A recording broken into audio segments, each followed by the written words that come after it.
Hello guys, this is your friend Naruto Audio Fanfics and we are back with a new fanfic. Which is what if monster Naruto awakened the golden god within and built a monster harem with Anko and Mei. Part 1. And if you enjoy this fanfic then please press the like button and subscribe to my channel for more fanfic like this. And now let's start the fanfic. Some say my father was a hero.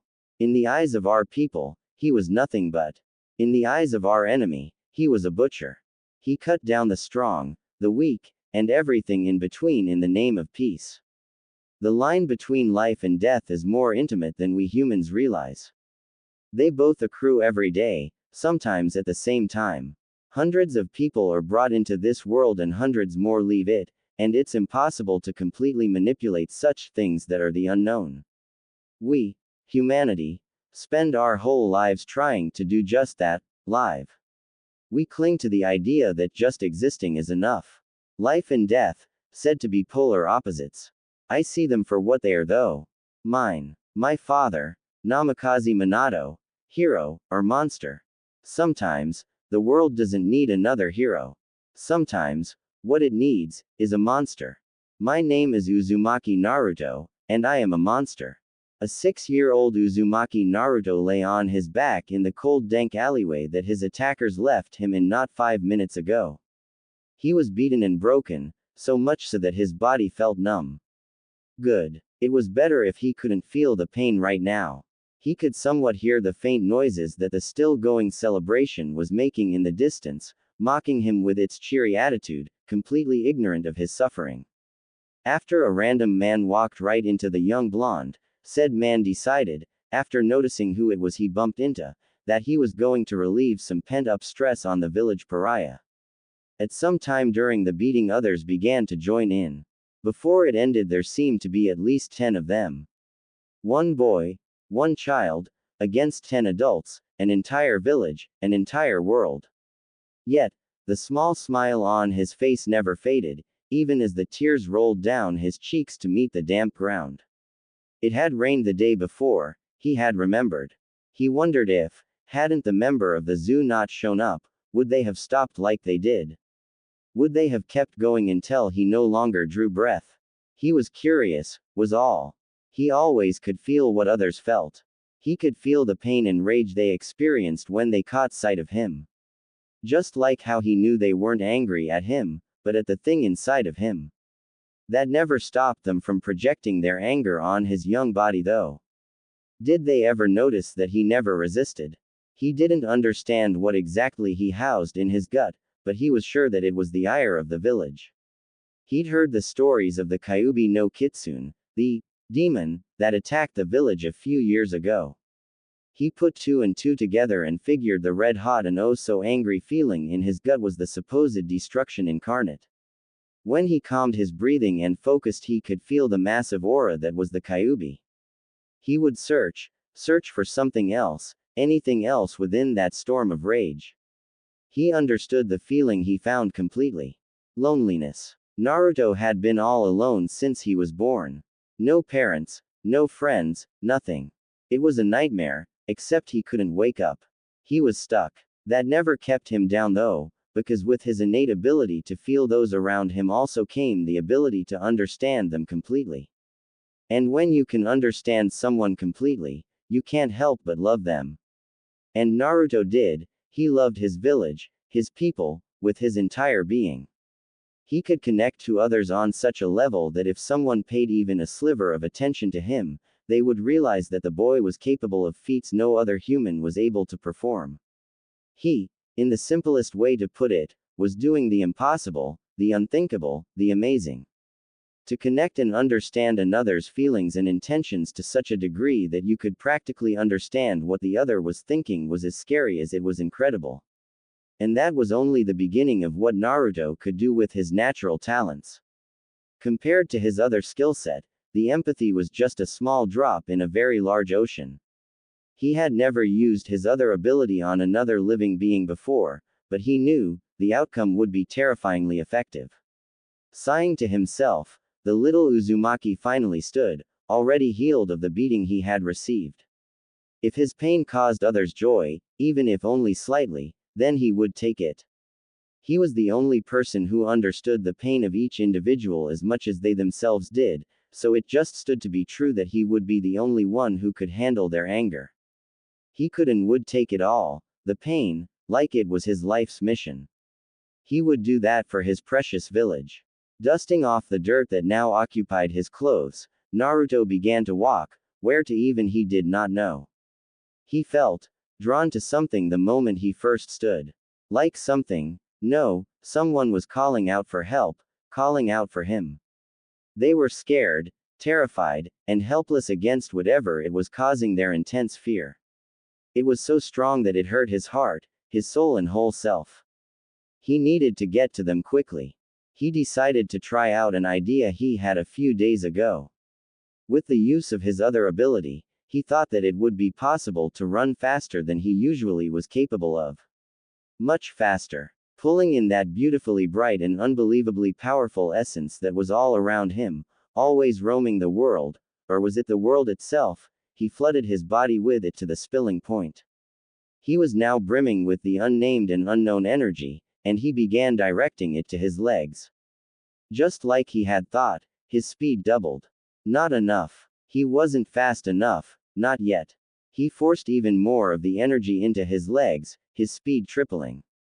More. He repeated the process again. His speed quadrupled. Not yet. His speed quintupled. He was so fast everything seemed to be in slow motion. He was no longer visible to the human eye, or any eye for that matter.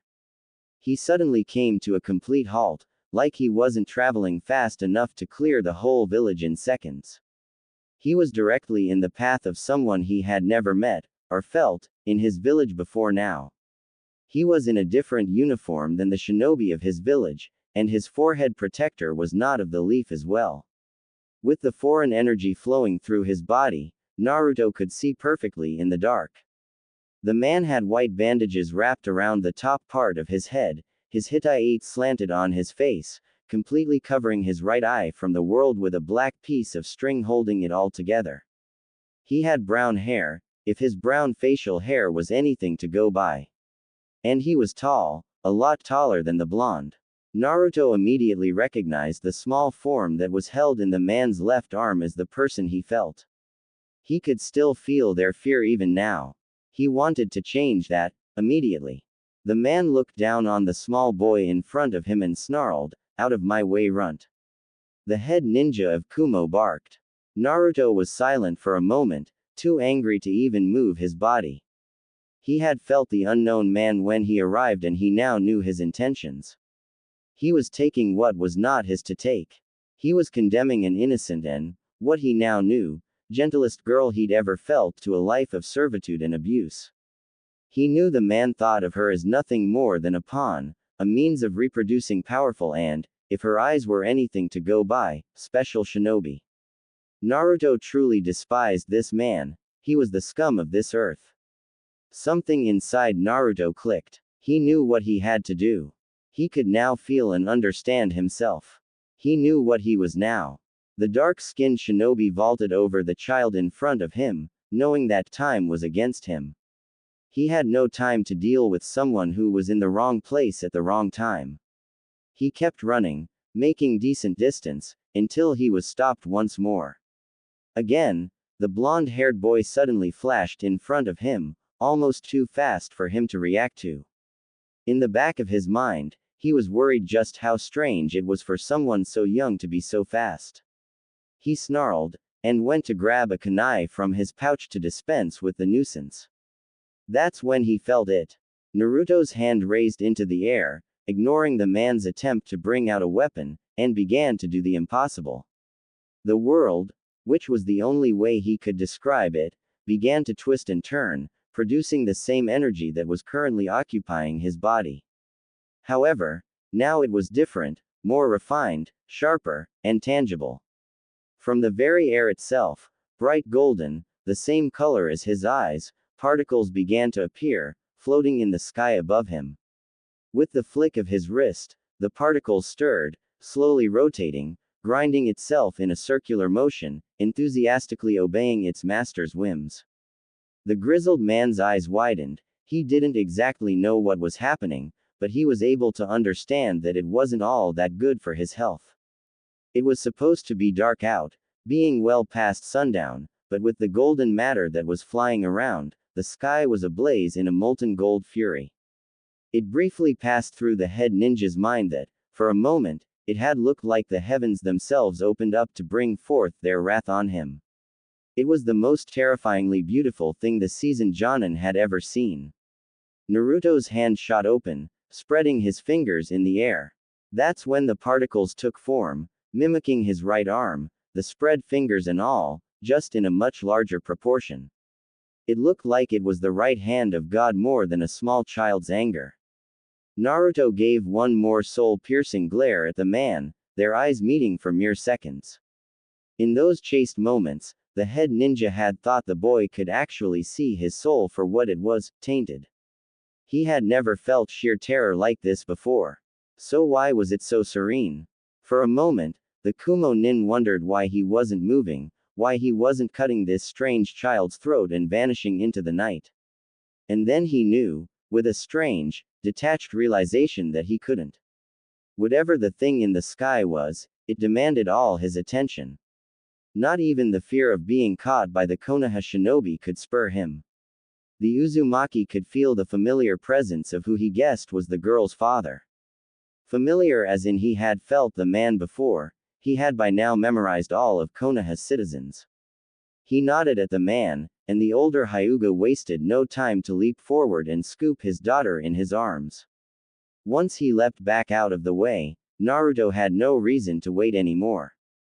In the back of his head he knew he was being watched, he could recognize Hokage Gigi's presence anywhere, and he was always with members of the zoo, so they too he was very familiar with. Especially the lazy-feeling one, he was the blonde's favorite. That didn't matter now though. All that mattered at this very moment was to rid the world of this disgusting man. Like an enraged god bringing down his divine judgment, Naruto clenched his hand in a fist while slamming it down into the ground at his feet, cracking a large portion of it. He unleashed all his anger with a monstrous shout, something that sounded more animal than human. Ah! In a blink of an eye, the gold hand-like structure fell to the earth right above the would-be kidnapper from Kumo with earth-shattering might.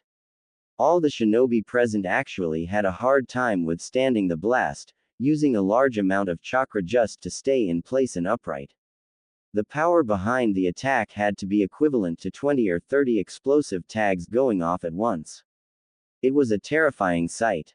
When the incredible golden light finally faded away, all that was left was a deep scar in the earth. A very deep scar. Naruto stood from his prone form, letting his fist unclench as he did so. No one said a word, no one moved a muscle, and everyone tried to hold their breath. Silence reigned supreme in the now very large street as everyone just stared at the boy in disbelief. Not only did the demon child completely and utterly overpower and decimate the head ninja of Kumogakure no Sato, but he did it with ease, without the help of his charge, and for the sake of another Konoha citizen. It was incredible, it was amazing, and it was unbelievable. Everyone tensed as the village pariah moved forward, towards the Hyuga clan head and heiress. When he was standing right next to the man, Naruto gave him a gentle and warm smile, already able to feel the man's gratitude and unafraid feelings. That made Naruto happy, someone appreciated him. Is she okay, mister? Naruto asked softly, his gentle smile never leaving his face. Hyuga Hiyashi gave a smile himself, something not many were privileged to see, ever, and nodded. It would seem so. I have you to thank for that, Naruto-san, the Hyuga man replied, still holding his firstborn. I am forever in your debt. Naruto shook his head. I'm just glad she's okay. Hiyashi nodded. As am I. Sarutobi Hiruzen landed next to Naruto and gave the boy a questioning look. We need to talk, Naruto-kun, were the only words that left the aged Hokage's mouth before he shunshined, body flickered, away, taking the blonde with him. As Naruto sat in the chair across the Hokage in the man's office, he felt no fear. He already knew what the man was going to ask. And he was going to answer with a smile, because he knew he had done the right thing. He had saved an innocent, and was proud of it. That made him a hero. He had taken another's life, and enjoyed it. That made him a monster. Whatever others saw him as didn't matter now though. He had found a way to feel. He felt alive. He felt free. He was finally awake. A deity is supposedly something divine, and as such should be judged by their ability to create and heal. Yet, we mortals judge the potency of a god's strength by their power to destroy and end. It's silly, really, if you think about it. The more a god is monster-like, the more people pay attention to it. Such absurdity is favorable to a person like me though. I don't yet have the power to heal, or create, but something I do have is the power to destroy. The power to end anything as I see fit. The only difference between me and a deity is simple. I know what I am. I am a monster. So the zoo was nothing like what Naruto thought it would be. Most of the people were of the silent type, which was something he was okay with, having people ignore him for most of his life, which, in hindsight, was only 6 years, so he didn't really have all that much experience. After the little chat he and the Hokage had after he terminated the Kumo shinobi, the old Sarutobi had decided that it would be best if Naruto put his abilities to good use. That came in the form of joining the zoo, or what he now knew to be the Anbu Black Ops. They were the Ansatsu Senjutsu Tokushu Butai, the Special Assassination and Tactical Squad. That night was the best thing that ever happened to the blonde. Until the last word spoken by his now senpai. Flashback.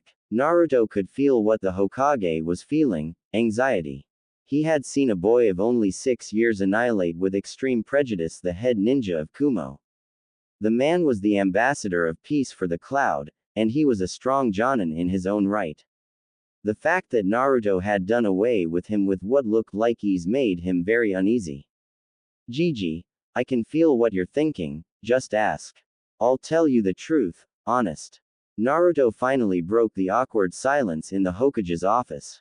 The poor man was pacing the very moment they appeared in the small room. How can you feel what I'm thinking?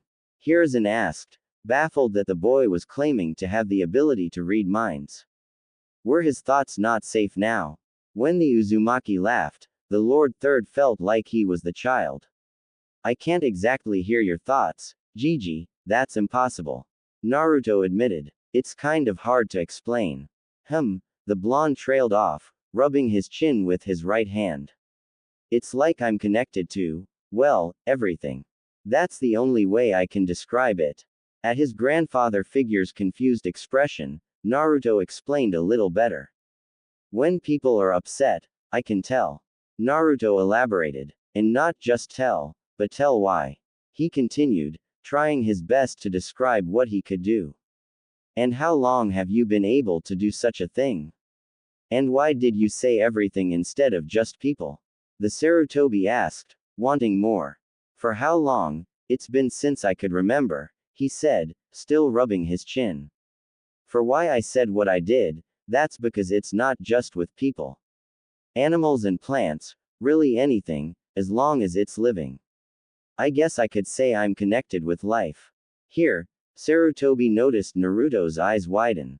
What is it, Naruto-kun? His voice was riddled with fear. Naruto gave him a sheepish look. It's nothing, Gigi, I've just never thought about it that way is all. Maybe that's the best way to describe it. His closed hand met his open palm. Yeah, I'm connected with life. The Lord Third sighed. The boy was going to give him a heart attack. So how can you tell what others are feeling? I'm not really sure, Naruto admitted, but I can do it. He finished with a wide smile. The Hokage nodded, trying to process what he was hearing. And the golden matter you used on the Kumo Nin. That was what Hiruzen wanted to know the most about. If he had to guess, that was an A- rank technique. Most grown adults didn't have the ability to even use such high-rank techniques, never mind create new ones. The last time an A- rank technique was developed, it made its creator a legend. The copy Nin was a man known far and wide. Yet, here he was, only 6 and already so far ahead of all those before him. It was unnerving to think that such raw talent and power was in the hands of such a young child. Oh, that, Naruto's smile grew, if that was even possible. I made it up. Hiruzen couldn't help but smile at Naruto's enthusiasm.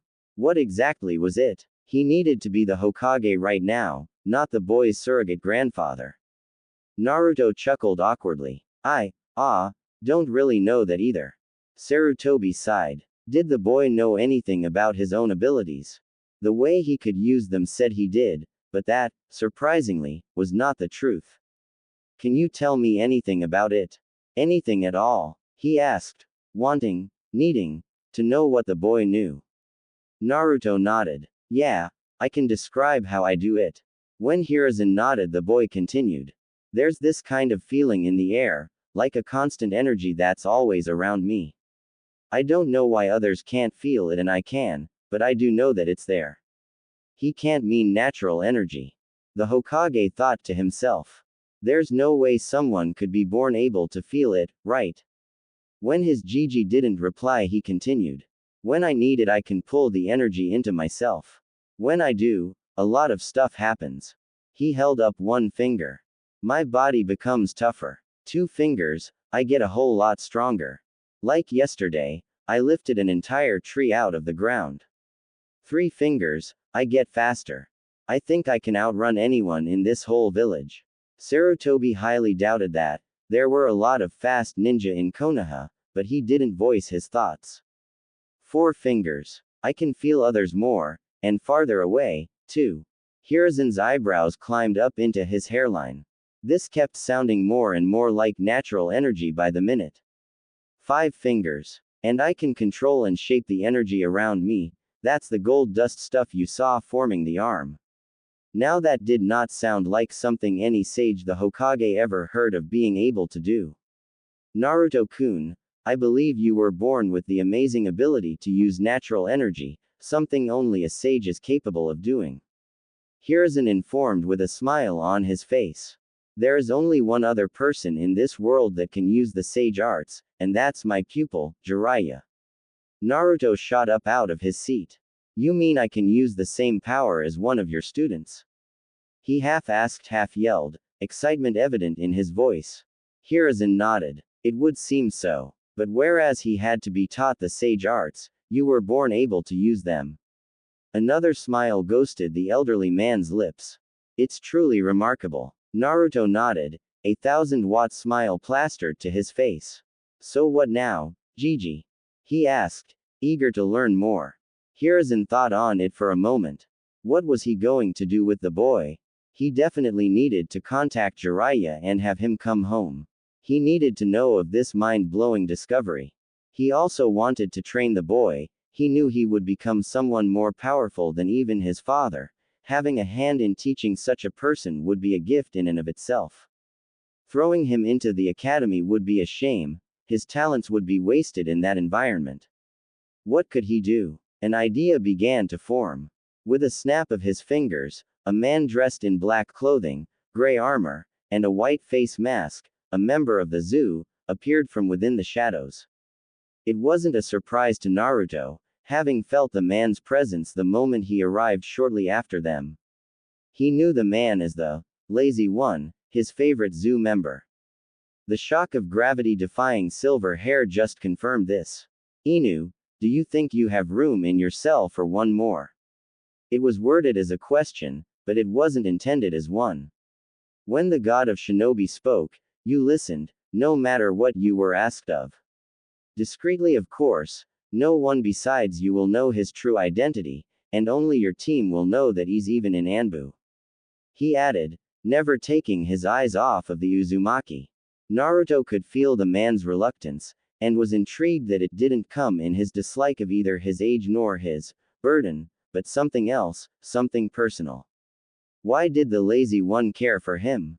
After the split-second hesitation, the dog-styled masked nin saluted his Hokage, giving the aged warrior an affirmative, yes, sir, before turning his gaze to the blonde. It won't be easy, Inu began in a hard and firm voice. He then gave off the feeling of warmth and protectiveness. Kahai. Naruto gave a warm smile and nodded as fast as he could. I'll do my best, Inu-senpai. And with that said, Naruto could already feel the great things he was going to do with Inu. It will be tough, Naruto-kun, but I believe you can do it. I think you will be able to protect Konoha better than anyone else. The Hokage said warmly, his smile showing his pride for his successor's child. This was it. Welcome to the Anbu Black Ops. He would finally be able to do what he wanted the most, protect Konoha. Nezumi Kahai. Wait. What? End flashback. Apparently, Anbu operatives were given their codename by their captain, and Inu just happened to be Nezumi's captain. Well, he was going to be Nezumi's captain once he received all of the required training. Couldn't have someone out in the field that didn't know what they were doing. When he asked why he was dubbed Nezumi, Kakashi replied with, "Because you're tiny." A tick mark appeared on the blonde's forehead, like a mouse, he added, and was met with silence, small. Nezumi sighed. That was okay with Nezumi, he was only 6, he had time. All he had to do now was survive Inu's hell school, whatever that meant. It shouldn't be too hard. He was happy, and nothing could change that. Nezumi was miserable. If there was such a place as hell, Nezumi thought that it sounded like a nice place to vacation to. Hell school was painful and exhausting, physically, emotionally and spiritually. What the hell was wrong with his captain? Was he a sadist? That would actually explain a lot. Nezumi was currently sprawled out on his rock-hard bed, having moved into the Anbu headquarters the day after he talked to the Hokage and Inu-senpai about joining the zoo, which just happened to coincide with his 7th birthday. It was required of all agents to live within the Black Ops building. At first, Nezumi wasn't all that thrilled about the idea, but now, after 6 months of the place, he didn't even notice anymore. He chalked it up as just another thing he had to do for his village. Today had been a particularly painful day. His ability to manipulate natural energy was incredibly advanced, and the only person that could help him further his prowess with that was still not available. The Toad Sage was the kind of person who was very hard to find if he didn't want to be found. Apparently he didn't want to be found at the moment. Month 1 and 2. His training consisted of the usual required Anbu material, which included a whole lot of studying. Anbu had to have a certain level of knowledge in both foreign and domestic affairs. Nezumi found that he wasn't the biggest fan of books. But he did as he was told nonetheless, accomplishing everything Inu threw his way. The second month he had been personally trained by the Hokage in the ways of running a village. There was a lot of politics and other boring stuff involved, but Nezumi soaked it all up. He planned on becoming the greatest Hokage, the likes of which Konoha has never seen. He really wanted to feel free and awake again. The only way he could do that was if he was protecting his village, his people. Month 3. Another huge section of his training consisted of learning other shinobi skills. Inu had told him that he needed to be more versatile. A one-trick pony, whatever the hell that meant, was something he didn't want to be. Inu, who was now more of his sensei than anything, first taught him how to climb trees. Without his hands. That was something he actually enjoyed doing. And it only took 10 minutes. Inu-senpai, after a long and detailed lesson on chakra and chakra control, explained to him that it seemed that he had abnormally amazing chakra control. Such a level of precision was something apparently only Tsunade, who happened to be another Sannin he shared something with, could accomplish. Senju Tsunade was the medical nin, and he was up to par with her when it came to control. He put that in the back of his head for later. Versatility, versatility, versatility. After the tree walking exercise, Inu-senpai taught him to do the same thing, but on water. That, too, was incredibly fun. It also only took 10 minutes. Deciding that he needed to throw more difficult things at the boy, he began teaching him the Shunshin body flicker, which took a little longer for the boy to learn. This time it took 15 minutes. This was starting to intrigue Inu. The boy had said that he could understand everything so long as it was alive. That made Inu start to question, were jutsu alive? Because if so, Nezumi was capable of understanding any and all techniques, as long as they were performed within his sensory area. That was impossible though. The only technique he heard of that could understand jutsu like that was implanted in his left eye, the Sharingan. If it was true, just what were the boy's limits? Did he have any? The thought began to make more and more sense. Nezumi was incredibly mature, far, far from anything a now 7-year-old should be. He was able to speak like an adult, see things from an adult's point of view, and understand the adult world. So, how did he do it? Inu had never been one to believe that age brought wisdom. He had known a lot of unwise, elderly people. He personally thought that experience brought wisdom, which was not the same thing. You could live your entire life ignorant if you were sheltered or reclusive.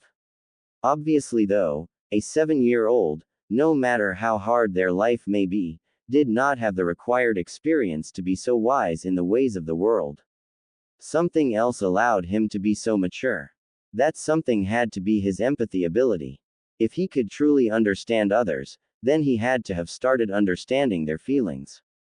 Learning about love, hate, jealousy, greed, lust, joy, sorrow and everything in between must have been the strangest thing for someone so young. That was the only explanation Inu could come up with on how a mere child could comprehend the emotions that he was able to feel. It was impossible, but that just made it even more special. The rest of the month he had used to come up with a name for the tangible natural energy he used. Month 4. Nezumi was then taught Shuriken Jutsu. That took up a lot of his time. It was hard for him to throw the kunai at first because his hands were so small. After Inu taught him a trick that he used to do when he was young, apparently he was a young prodigy as well, that involved his chakra he caught on fast enough. Month 5. The next thing Nezumi had to learn was stealth.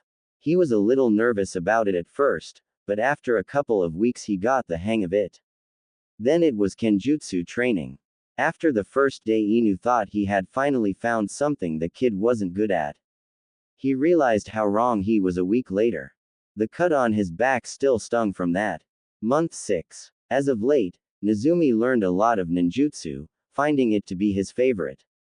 With his perfect chakra control, learning genjutsu was too easy, and his taijutsu was still developing. With the natural energy flowing in his body, he didn't even need to actually land his strikes on his target.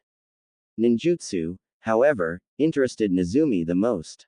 With his sage dust techniques, which he now called the gold natural energy he could manipulate, he was already ahead of most Jonin when it came to power.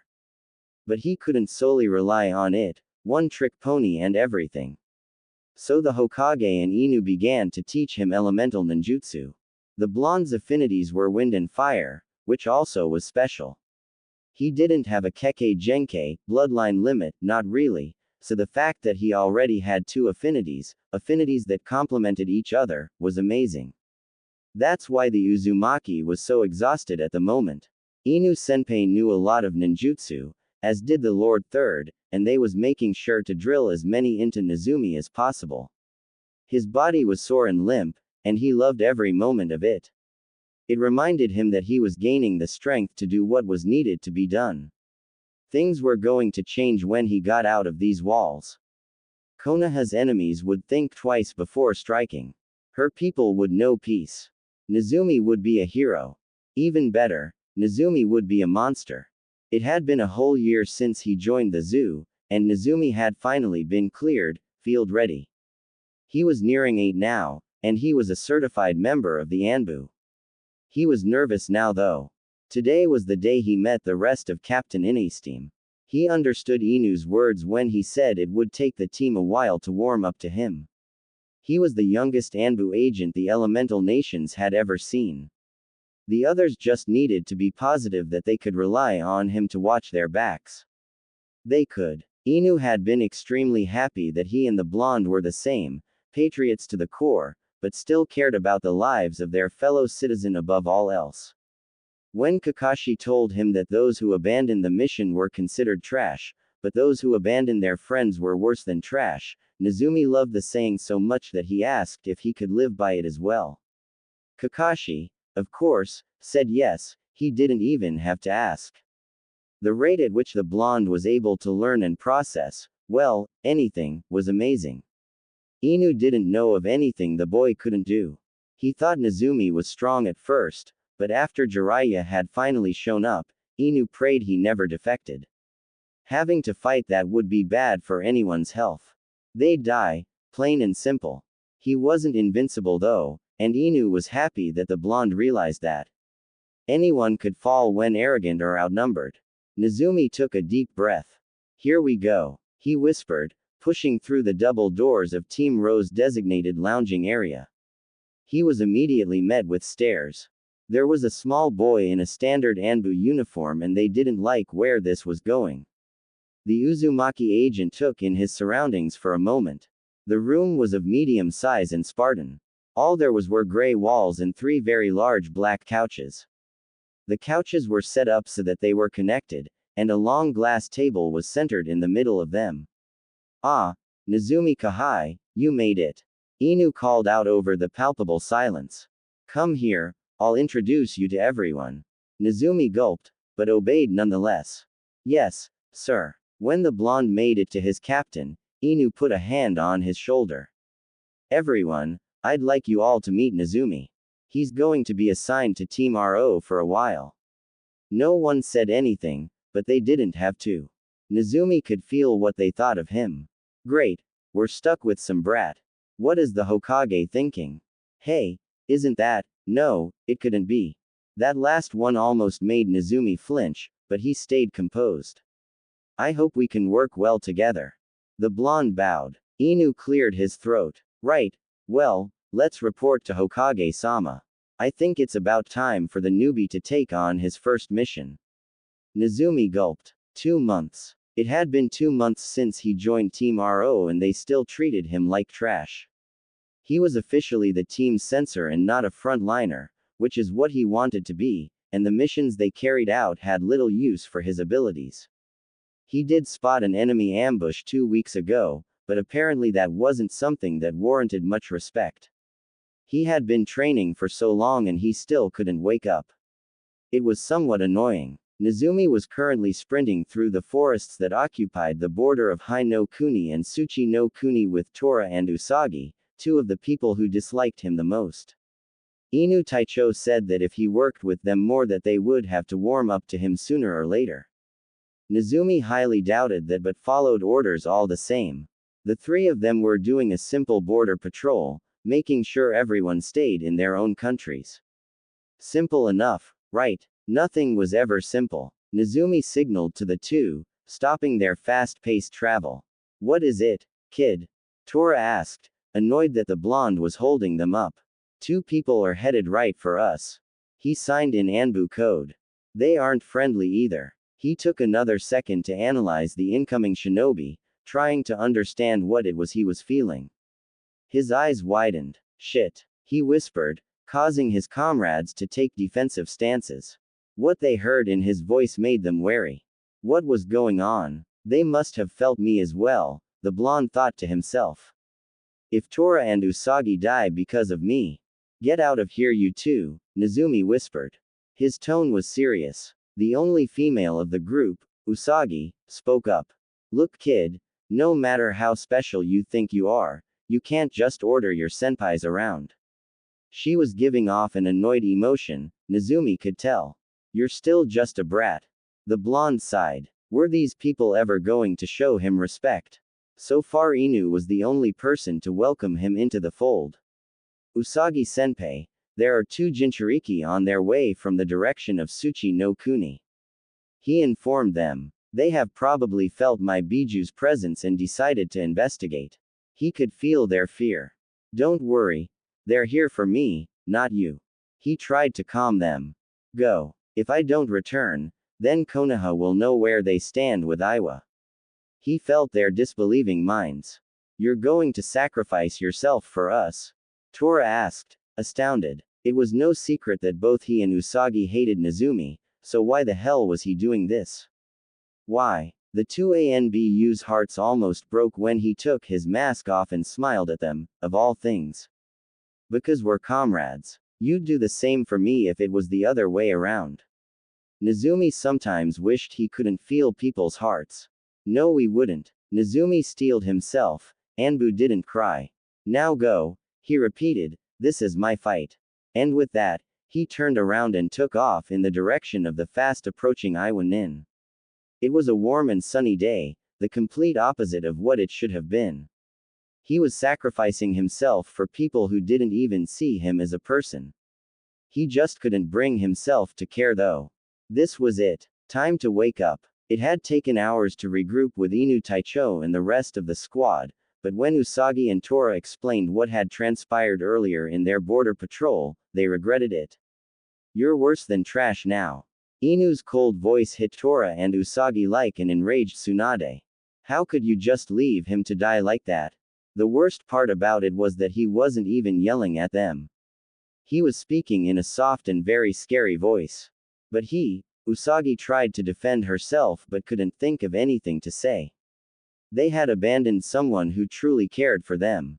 They knew of his abilities to feel almost what others thought. He must have known what their response was to his attempt to establish a bond. The two ANBU's hearts almost broke when he took his mask off and smiled at them of all things. Because we're comrades, you'd do the same for me if it was the other way around. Nezumi sometimes wished he couldn't feel people's hearts. No, we wouldn't. They didn't get the chance to speak again. Inu was gone, out to look for his wayward Kahai. Minutes after Usagi and Tora left, Nezumi, no, he was Naruto now, he was awake, was face to face with two S-class Jinchuriki. They had taken countless lives, Konoha Nin included, and had years to tame the beasts within. Naruto was 8, and the only time he had interacted with his charge they didn't even speak. Unfortunately for them, that was enough. Flashback. When the old pervert finally made it to Konoha, Naruto was put to work right away, and not just in senjutsu. Jiraiya-sensei had been adamant that Naruto try and establish a link between him and the Kyuubi. Naruto didn't mind so much as he just didn't know how. Just relax, the Toad Sage told him, calm yourself and visualize what you want. Naruto sighed. What exactly was it that he wanted? Jiraiya had said that he was Konoha's Jinchuriki, and even though he didn't like it personally, his fellow Sennin told him that he needed to learn how to harness the Biju's power. Of course Naruto wanted to protect Konoha, but he felt guilty just taking what was not his. Didn't he kill a Kumo Nin for that? So what did he want? Deciding to just wing it and come up with an answer later, Naruto dived into his own mind. It was a wet, dark, and broken place.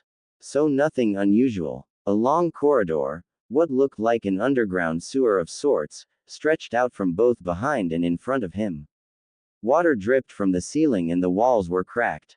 Did he mention that he was knee-high in something he hoped was water, because he was? He chose to walk forward, might as well, and he began to regret his choice. It felt like hours had passed since he arrived and everything seemed to be the same, never changing, dingy hallways. That's when he came upon the large room that doubled as a cell on the far side, a very, very large cell. The metal bars, adorning a large tag that read, "Seal," reached into the darkness that was above them, lost in the expanse that was his mind. For a long drawn-out moment, everything was still. He began to think nothing was beyond those figurative bars, until a single, red-slitted eye peered through the darkness, capturing the small boy in its gaze. Before, when Naruto tried to feel the mass in his gut, he only ever felt hatred or malice, and at times, loneliness. Now, standing so close to the famed monster, he seemed almost calm. Naruto smiled. Was his soothing natural energy relaxing the all-powerful Biju? Whatever the case may be, Naruto was certain that the Kyuubi could feel him as well, like he too had the ability to read emotions. Naruto never felt so close to another in all his life. They were the same, in more ways than one. They were both scorned by the world. They were both the definition of strong. They were both forced upon each other. They were both too different than what people were comfortable with. And by far the most important and startling similarity was that they were both monsters. Standing proud and tall, not against the misunderstood Biju, but beside him, was thrilling. There was no need for words. Everything was being said through their eyes. I'm sorry for what's happened to you. I know. I'm going to save you. I know. I'll need your help. The visage that was the Kyuubi morphed into the terrifyingly wicked grin that stalked the nightmares of so many. I know. End flashback. Naruto wasn't sure why Team RO felt so awestruck when he returned to the village the next morning.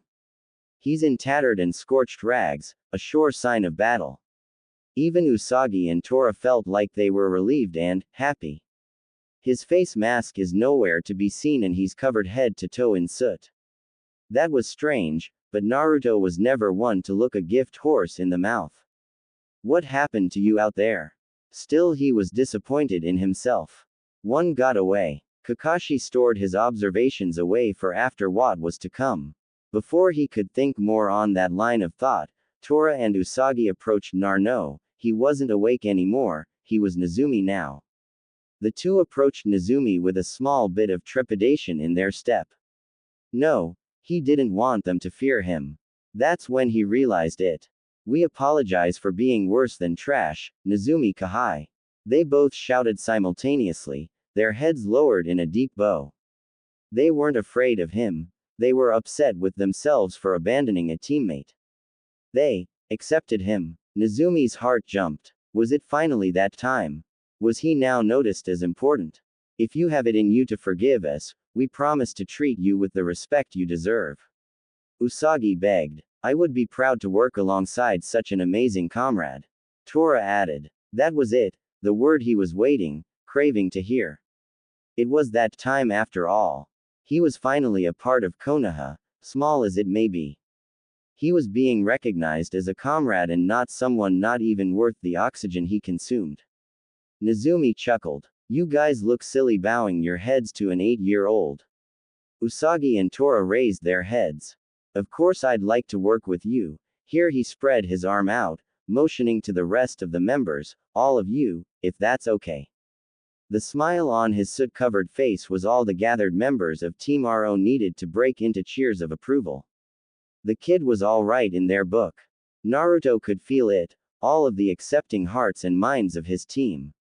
It was almost too much to handle. Almost. Nezumi, you need to be debriefed. Inu Taicho spoke above the yelling.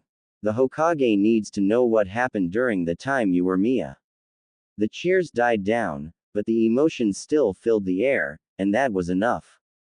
Nodding to his captain, Nezumi headed for the exit, intent on following the silver-haired man. Before he could make it out of the door though, Usagi called out his name, causing him to stop and turn to the woman. Yes, Usagi-senpai, he asked. A gentle smile stuck to his face. Damn, he really needed to work on his poker face. I forgot to say this before but, she paused, looking back at Tora who nodded at her. Thank you, and welcome to the Anbu. She crooked her mask to the side slightly so that only he could see what lay underneath. Dark onyx eyes that complemented her long dark hair, a small nose, luscious lips, and an altogether pretty face, and planted a small kiss on his cheek. The room lit up in O's and Nezumi's face went a deep scarlet.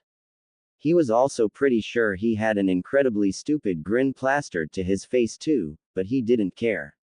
That was awesome. He did it. He was now officially a member of the zoo.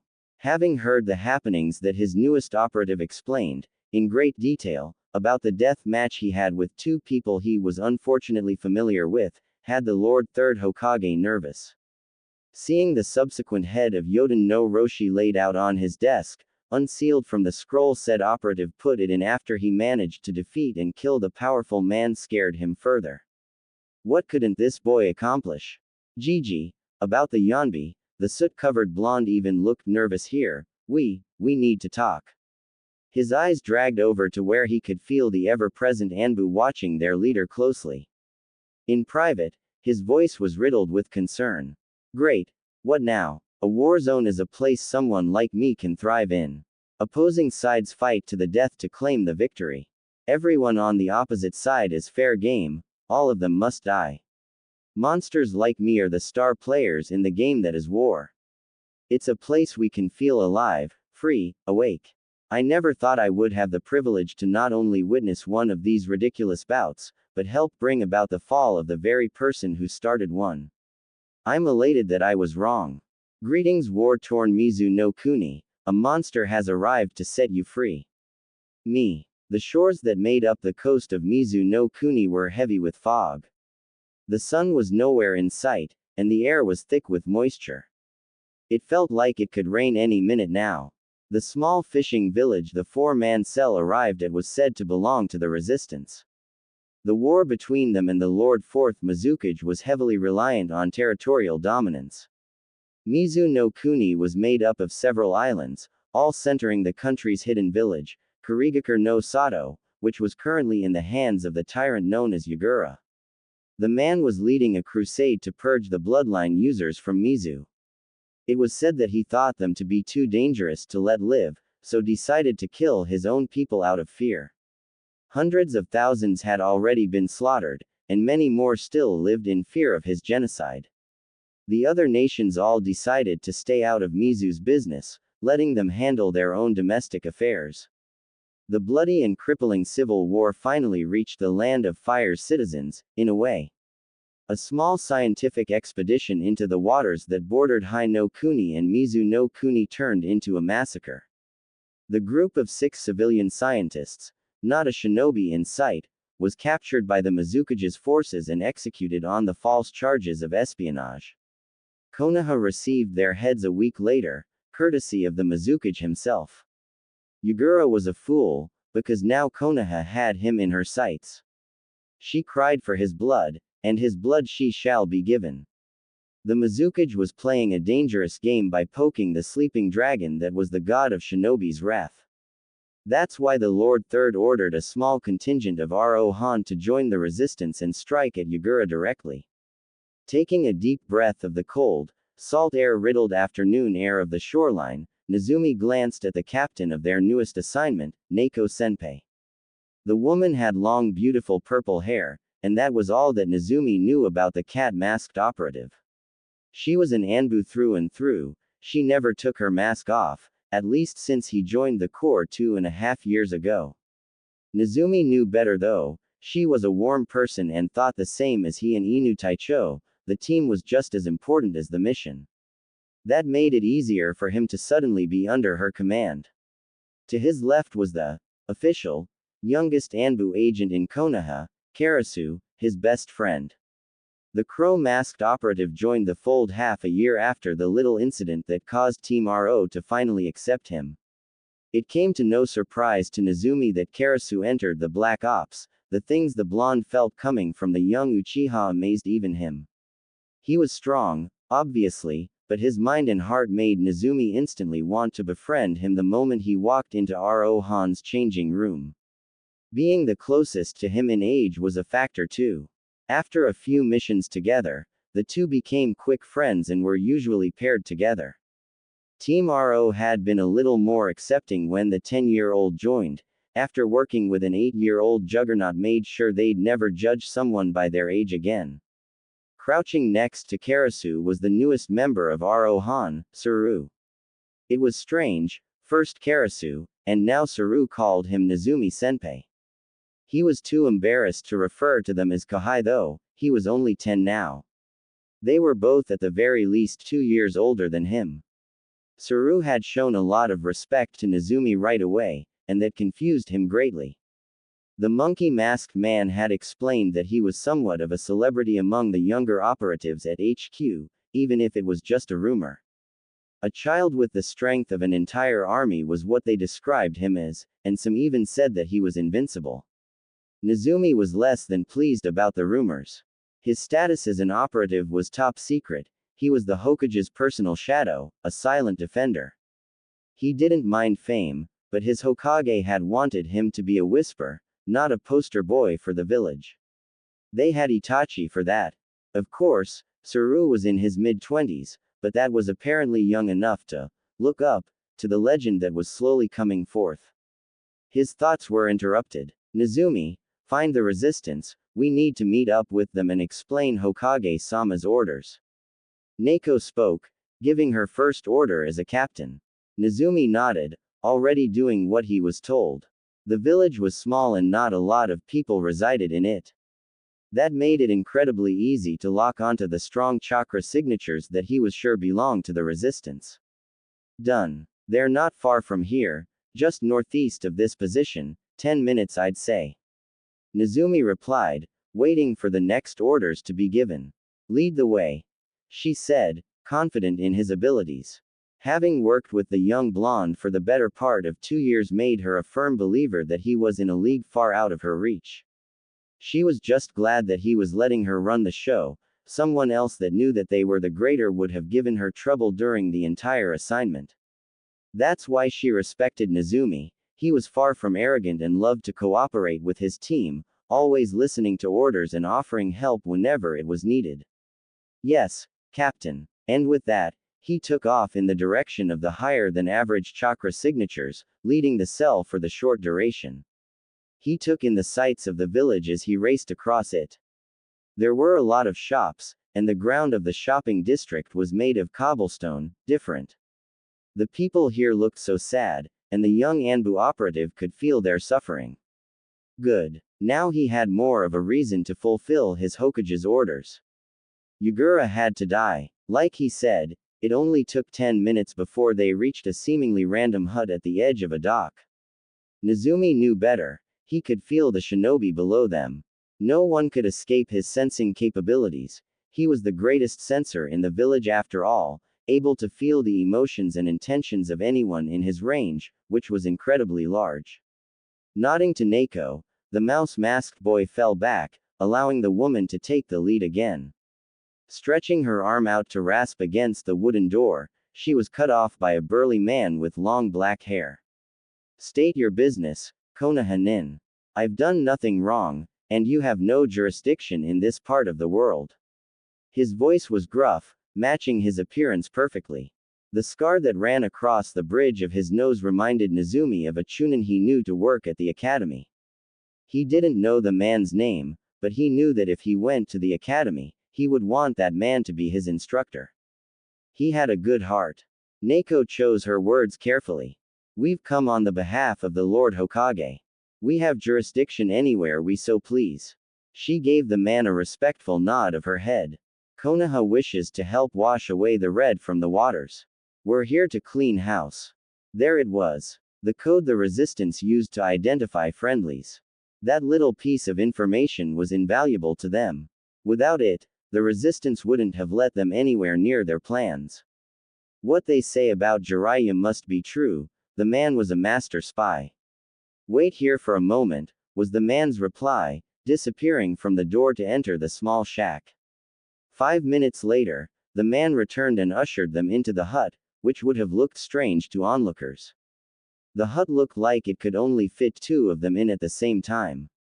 The hut itself was just a ploy. What lay underneath it was the true hideout.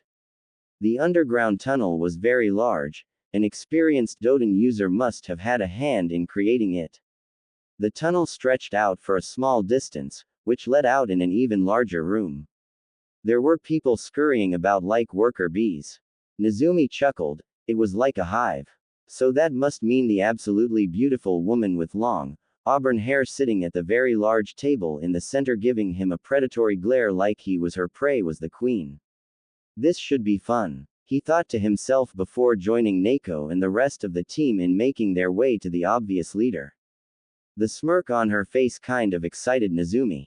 So, Konoha finally decides to send assistance and all we get are 3 Anbu. She shook her head in mock hurt. I'm disappointed. 4. Neko spoke. You've been given 4 Anbu to your cause. Ah, but you're wrong, sweetheart, she retorted. The children only count as half an Anbu. Her smile was still as sweet as it had first been. So I've been given 3, such a shame too, I really could have used the help. Saru decided to speak on behalf of Karasu and Nezumi. You're going to eat those words later on, beautiful. Nezumi sighed. Saru was always hitting on women. Even now, in a foreign country and in the presence of what the blonde could feel to be a powerful kunoichi. The woman's predatory smirk intensified. Yup. Nezumi definitely liked this one. Oh, now I just can't wait to see what the youth of Konoha is capable of. She almost sounded genuine, but she couldn't escape Nezumi's abilities.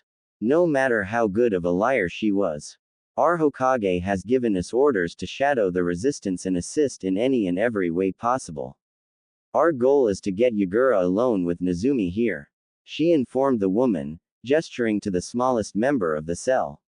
A delicate eyebrow rose on the beautiful woman's face. And why would your Hokage wish to have a child confront a cage-level Jinchuriki? Nezumi was glad that he had his mask on, because if he didn't, everyone would have seen the absolutely terrifying smile on his face. The Lord Hokage wishes to end the life of the Yondaime Mizukage. The easiest way for that to happen is if we wake our sleeping comrade. The blonde really loved how his team understood him, so he would have started laughing if he hadn't trained so hard to be capable of keeping his emotions in check. The woman was now really confused. He guessed that she'd never met a monster before. Black Harbor, Terumi May began, as a loyalist-controlled prison. It houses a good portion of our people. Here, an angry expression flashed across the woman's face. The ones the bastard keeps alive. It had only been a few hours since the Team RO contingent met with the resistance, and they were already being put to work. Karasu was indifferent. Saru was annoyed. Neko was ready to serve. And Nezumi was excited. If they could help win the war for the resistance, Kiri, with whoever became the Mizukage, Nezumi thought it would most likely be Mei, would be indebted to Konoha. He was going to have a hand in creating a peaceful alliance for his home and Kiri. He would save so many lives. And take so many more. It was a win-win situation. You want my team to, what, pull off a prison break? Neko asked. She didn't see how this would help them any. Yes, that is exactly what I want of you and your little team. Nezumi could feel that Neko didn't like Mei too much. My top general went in to find information on the whereabouts of Yagura's top weapons manufacturing buildings. The green-eyed woman brushed a stray hair back into one of the 4 bangs that framed her face. I was planning on sending 3 of my teams in, but if what you say about the 2 kiddies is true, then I haven't the need to, now do I? Nezumi could understand why she wasn't Mei's biggest fan. She kind of came off as arrogant, but maybe that was just because she didn't know them all that well. Nezumi wanted to chuckle again. He could play that game if that's what she wanted. No. The smallest out of the Konoha Anbu said, looking at Neko. Let me go in alone, Captain. Ah, there it was. The emotion he was looking for from the auburn-haired woman, incredulous. This doesn't call for the 4 of us. He turned his masked face towards Mei. I should be more than enough. Any more would be overkill. While Terumi was shocked into silence, Neko was mulling it over in her head. Nezumi usually never outright asked for a solo assignment, he was just given them because he was the only person strong enough to take them on.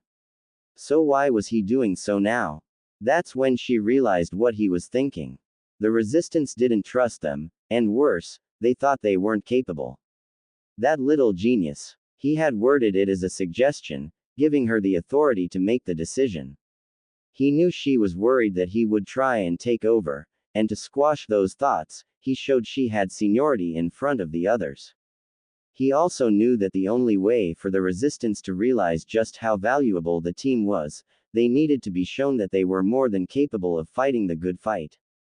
If the youngest of the group could take down an entire prison filled with enemy combatants, not only would the cell be shown respect, but he'd be showing them Konoha's might. It did everything that both they and Konoha needed all in one go. It still astounded her how the boy was able to think and strategize to win the game with only one move. He truly was the monster he claimed to be. It just took her a while to fully understand what that meant. Permission granted. Neko nodded her head, both in confirmation and thanks. She was sure he could feel her gratitude. Do as you see fit to complete the mission. Nezumi got the message. I agree, and thank you. Yes, Captain. Wait a minute here. May finally spoke up. You're really going to just send the one kid? She couldn't believe the boy was as strong as they were implying him to be, she just couldn't. She knew that Konoha was the greatest of the five, and that they produced child prodigies in bulk, but this was just ridiculous. What the hell did they feed their children in that village? Yes, Nezumi is very special, and more than capable of accomplishing the required task. Neko replied. Don't be so quick to underestimate the ninja of our village. It's far mightier shinobi than you. Nezumi wished he could laugh, that was a good one. And it was the truth, which made it even better. May was silent for a moment, her narrowed eyes on the blonde boy. Then she relented. Fine, but if he gets my people killed, it's on your heads. Nezumi his head to the right. His suspicions were correct, she was beautiful at every angle. Sarutobi Hiruzen sat at his desk in his office, once again stuck doing paperwork. It really became overwhelming at times if he didn't take much needed breaks. Speaking of much needed breaks, Jiraiya-kun, it's good to see you again. He said to seemingly no one. That's when the aforementioned Sanin seemed to melt out of the wall, his camouflage technique deactivating. Damn, sensei, you're almost as good as the Gaki. Student spoke to teacher, his ever-present smug smirk on his face. You can't fool me yet, Jiraiya, I taught you everything you know after all. The Sandaime made a pouting face. Besides Senjutsu, the Sennin roared with laughter. That expression you made doesn't belong on the face of the Hokage, old man. Hiruzen Mock glared at his pupil. Careful, Jiraiya-kun, you're getting pretty old yourself. The sage's laughter immediately stopped. Great, was he really a geezer now? Whatever. Jiraiya mumbled. Where's the Gaki? I've got some time before I need to head back out. The white-headed man leaned against the Hokage's desk. Thought I'd get a little training in with him before I leave. Hiruzen shook his head. Naruto-kun is out on a mission, he won't be back for some time. He informed his former student. Jiraiya sighed. Another one? He asked. Do you ever give the kid a break? It was true. Naruto was always out in the field, probably more so than he was in Konoha. His mission count was off the charts, and he hadn't failed a single one yet. He'd been virtually everywhere the elemental nations had to offer, and that was a year ago. His success rate was 100%, something no other before him had accomplished. Jiraiya didn't know if he should be proud or nervous that Minato's son was already able to whip his in a spar. Naruto was a true prodigy, a genius among geniuses. He had surpassed many of the world's most powerful men and women by now, and he was only 10, nearing his 11th birthday. He shared the Sandaime's worries of what the young Uzumaki would become in the near future. Hopefully he would stay the same, a loyal Konoha patriot. He enjoys what he does, Jiraiya. The Sandaime said, rubbing his temples with his thumbs. He gets restless if he doesn't serve. He finished. I guess, the Toad Sage mumbled. So, what are you having him do this time? He asked, curious of what the blonde was up to. The tales that he would hear from the Jinchuriki were the stuff you'd tell your children at night. Knights saving princesses, heroes slaying terrible beasts, and, his personal favorite, when the boy got the girl. That was a toned-down version, of course. You couldn't tell your child someone their age was killing and slaughtering his enemies in mass, or how that same child was performing things that could make even grown men sick. And he never really got the girl, he'd just sometimes receive a thankful peck on the cheek or forehead. But Jiraiya digressed. I sent him to Mizu no Kuni. Hiruzen replied. I'm having him deal with the little problem over there. And by little problem, you mean the civil war, don't you? Jiraiya asked. So nothing too different then. Save a country and kill off a repressive tyrant that's gone mad with power. His deadpan was barely concealed. That sounds just peachy. Hiruzen nodded. Indeed. I'm glad you understand. Jiraiya sighed. He really missed his godson. Nezumi now understood why the prison was called Black Harbor. The walls that encased the prison were made of some sort of black material that could withstand several high-ranking ninjutsu, or so Mei would have him believe. Yagura made sure that his prisoners of war had no hope of escape. Take away a person's hope and they might as well be dead. Walking husks of the people they used to be was not a life worth living. The black material was the reason why the prison was so hard to break into. And this so-called impossible feat was what Nezumi was tasked with completing. He first needed to break down the almost unbreakable walls, storm the prison, free the prisoners, and then find and escort this Ao-san back to the base. It was either that or sneak in and do everything covertly, but Nezumi decided to send a message to the Mizukage. "We're coming for you. Signed, your friendly Konoha 10-year-old. Taking a moment to pull in the natural energy around him, the change of his eyes from blue to gold marked his entering sage mode. At first, Ero Sennin was astounded that he could enter the enhanced state so quickly. It only took him 10 seconds now. Jiraiya had explained what it was like for him to draw in the world's power. For him, it was like he had to open a door, and then actively pull the chakra in. Nezumi then explained that it felt somewhat similar for him. It was like he had to open the door, but instead of having to consciously pull the energy in, it would instead feel like the natural energy rushed through the door, excited to be reunited with him again. He inspected the structure for a moment, and then decided to just hit it with one of his more powerful techniques and hope for the best. He was almost positive the walls would fall. Nothing should be able to withstand his sage dust techniques. Raising both of his hands into the air, he began to shape natural energy into a tangible form. He was sure that the prison guards knew he was there now if the high-pitched alarms that started going off were anything to go by. It mattered not. He was going to complete his mission.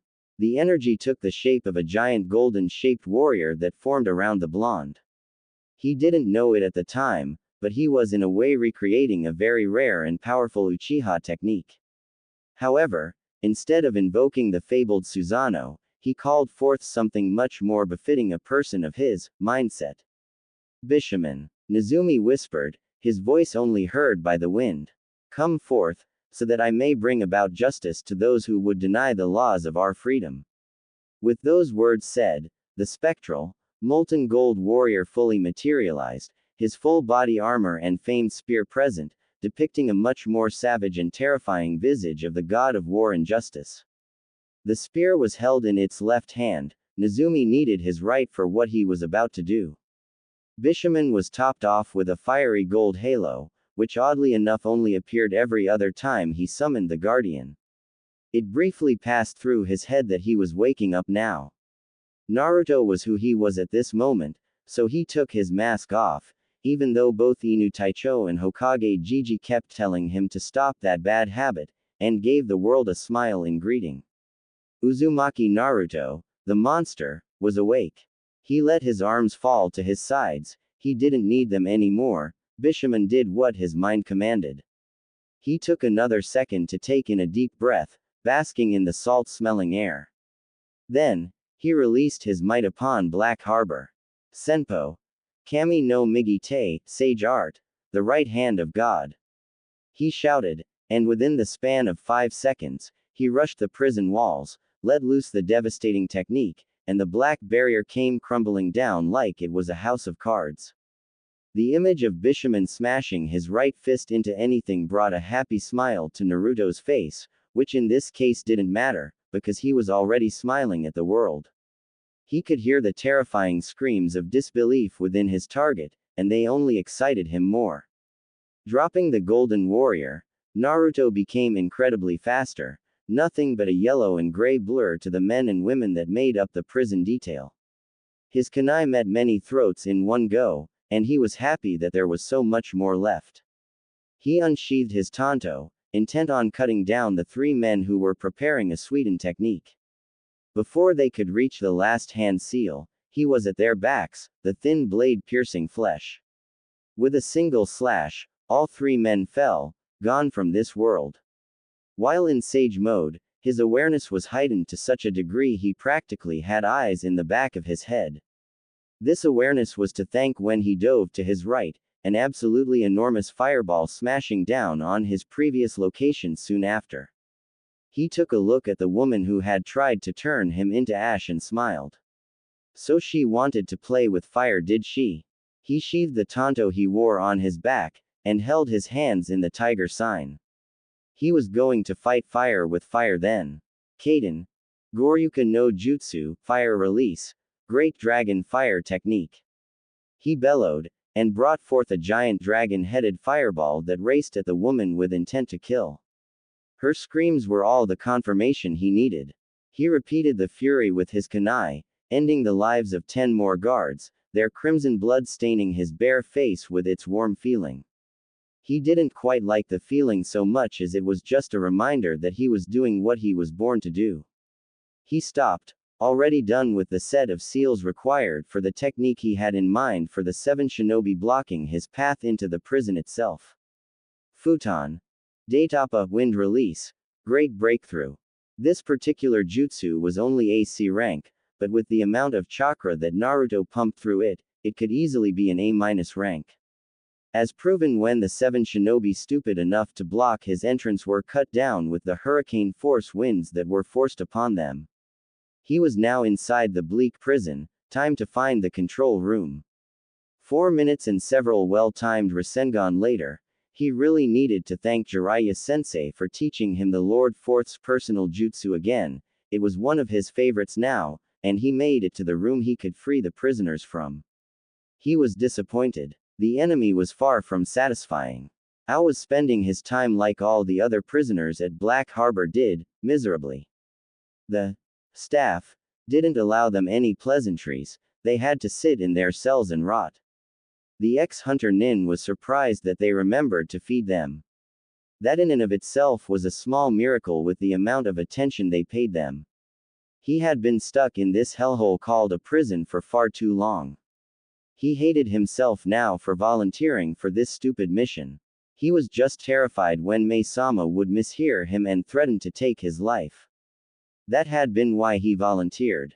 He had commented on how young the shinobi of Kiri were looking nowadays, and how he remembered back in his day, when he was young and not so old looking, that you'd rarely see someone so young make it into the ranks of the village. That, somehow, translated into him calling the powerful Kunoichi old, and therefore unable to make a man fall in love with her age-riddled body. Ao had no idea where she got that from his little side remark, but the woman had promptly threatened to kill him, and that's how he ended up stuck in here, on his own accord no less. The things he did for his country. That's why, when he heard the alarm bells going off, he had shouted for joy, which was not befitting of a strong man at all. He was just so tired of the nothingness that made up his days for the last 2 months. At least he got the information he came in here for, so that made it, at the very least, worth it. That thrice-damned Yagura was an evil genius. He had constructed a weapons factory underneath the village of Shio, which resided on the farthest of the southern islands. It was going to be a pain in the backside for the resistance to get to, it being so deep in Yagura's territory and all. They'd need the backing of several powerful shinobi, which they possessed, but the casualties would almost make it not worth the trouble. Unless they somehow convinced another village to assist them, Ao was thinking that the weapons factory would remain untouched for a good while now. Not long after the alarm was raised did his cell door open. The resistance did an excellent job with this one. He thought Mei-sama would send 3, maybe 4, teams to extract him, but the speed at which he was released from his cell would make him believe she'd sent 6 or 7. Did he really mean that much to her? His delusions were severed when he heard the young male voice call his name. Ao-san. The blue, moosed-up haired man turned to where he could hear the voice. I'm looking for an Ao-san. Does anyone know where Ao of the Resistance is? Why was there a child calling his name? You there, boy? Ao called out, wanting to know what was going on. Where were the teams that broke him out? I am Ao of the Resistance, what is it that you need? He emitted an annoyed feeling. Why was there a boy looking for him? Ah, so you're Ao-san. Good. Mei-san has sent me here to retrieve you. He sighed. But I guess we don't have very far to go though.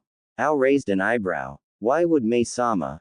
He put extra emphasis on the proper way to address the powerful woman, send a child, to Black Harbor of all places, with the retrieval team. He asked, confusion lacing his words. The boy scratched the back of his head. I am the retrieval team. He laughed somewhat sheepishly. It's just me. Ao was silent for a long moment, an owlish look on his face. Did he just hear that correctly? Did this young blonde boy just claim to do what he thought 7 teams had done? Was he claiming to have broken into Black Harbor, taken out all of the guards, and then set him, along with everyone else being held captive, free by his lonesome? He was so shocked that he missed the boy's slightly chuckle. He didn't know it yet, but Naruto could feel how astonished and disbelieving the Kiri-nin was. Come, your commander is closer than she should be. It was Naruto's time to be annoyed. Did the woman truly underestimate Konoha? They were the strongest military force in the elemental nations for a reason. Ao nodded dumbly and followed the boy he just realized was a Konoha Anbu of all things. Was the leaf really so far ahead of Kiri that their children outstripped experienced Jonin? When the boy identified as Nezumi left with the guide who was to escort him to Black Harbor, Mei had followed shortly after. She had taken a small team with her too, so when the boy realized that he wasn't as strong as he thought he was, she could step in and do what needed to be done. What she had witnessed truly opened her eyes to how outclassed they were compared to Konoha. The blonde had first whispered something that no one present could hear, and that's when that thing showed up. She wasn't a very religious person, but even she knew of the god of war and justice, and when she saw the child, if he could still even be called one, not only summon him, but command him, she had been terrified. One strike from the golden god collapsed the unbreakable walls, and that's when the boy began his massacre. The first batch of shinobi that he encountered was run through like butter with a simple kunai. He had no trouble at all, it seemed, with nothing more than that. Then he had used the tanto strapped to his back to cut down 3 guards so quickly even she couldn't make it out. When she saw the giant fireball crashing down on him from his blind spot, she had thought it was over. That's when the boy dove out of the way. Apparently, he didn't have such a thing as a blind spot. The dragon-like head he spit at the woman responsible for the flames that almost toasted him was all it took to end her life. Mei couldn't believe that a child was so good at killing. And the smile on his face while he did these things unnerved her. He then went back to a simple kunai to the throat method, taking out at least 10 more enemies. After he was blocked by what looked like to be 7 shinobi, he unleashed an absolutely ridiculous amount of force in the form of a futon jutsu. When he had entered the prison, all she could hear were the screams of the men and women that made up the prison guard and small explosions. She saw all of the prisoners, some she recognized, some she did not, fleeing the carcass-covered grounds of the confines. Shortly after, the blonde, alongside Ao, made their way right for her. She wasn't surprised he knew, she wouldn't doubt the boy ever again. Team RO had earned her absolute respect. Before the two could make it to her and the few shinobi she took with her, the boy stopped and turned, telling Ao something she couldn't hear. When her general nodded a bit confusedly, she didn't know what to expect next. Ao made it to her and saw her confused expression. He said he didn't like the prison. Ao whispered. So he's going to raze it to the ground, he finished, somewhat hesitant of his own words. At that moment, the whisker-faced boy, which she now found to be both adorable and frightening at the same time, brought his arms into the air once again. The gold substance that his last attack was made of formed again, and with a shout of, Tenmei, heaven's decree. Black Harbor was flattened out of existence by a huge beam of golden light from the sky.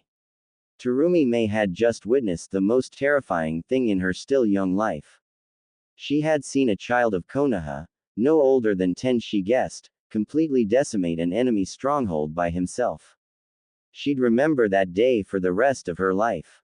That day, she had witnessed the might of Konoha. I sometimes wonder if my talents are nothing more than a curse. Why was I, someone so young, given the ability to understand things with such clarity? Time and time again, I find myself regretting the power I was given. Why me? The need to be a monster grows more and more with each passing day. The more I try, the more I find ways that I am what I claim to be. Be it mentally, physically, or spiritually. So why is it that I usually end up a hero? At the end of the day, I ask myself these very questions, and reply with the very same answer. Who cares? I am a monster, be it Nezumi or Naruto. And every day, I become more and more okay with it. When Mei returned to where Neko and her team were on standby, the young blonde that accompanied her was now Nezumi. He'd had his fun. It was time to put the mask back on and act like he wasn't a monster. Neko smirked under her porcelain mask. The way the leader of the resistance kept glancing at her Kahai told her all she needed to know. The woman had witnessed, with her own two eyes, the power Konoha had at its beck and call. Good. Now they'd pay attention to what her and her team said.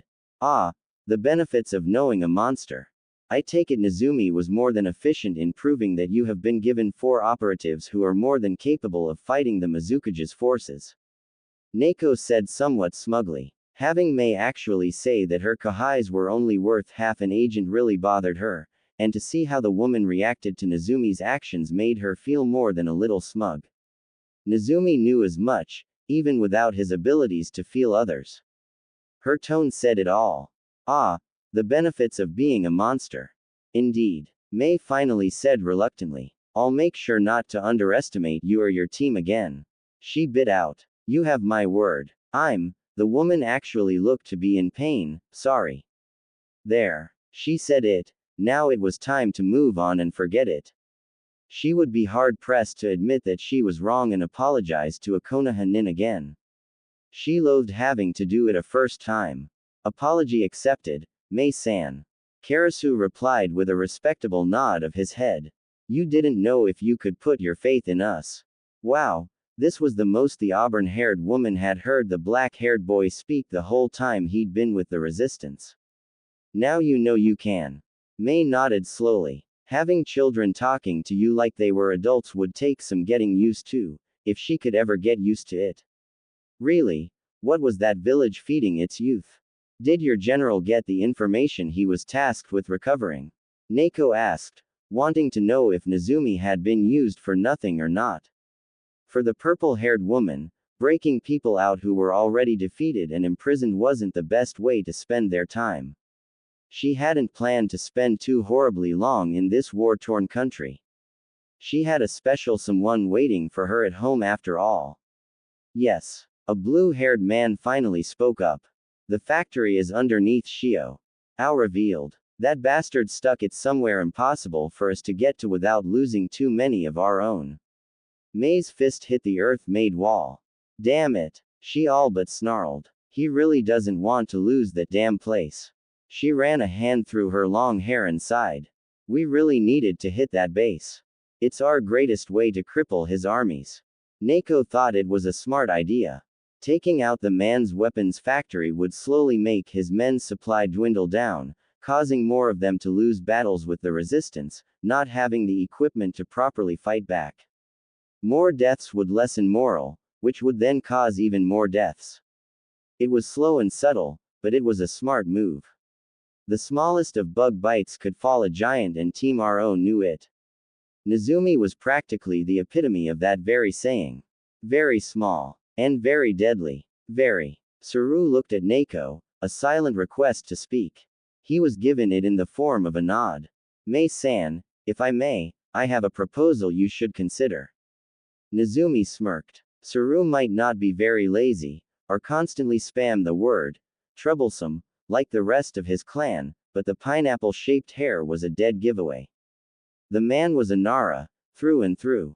And no other clan in the world could claim to be more tactically and strategically proficient than the deer-herding clan of Konoha.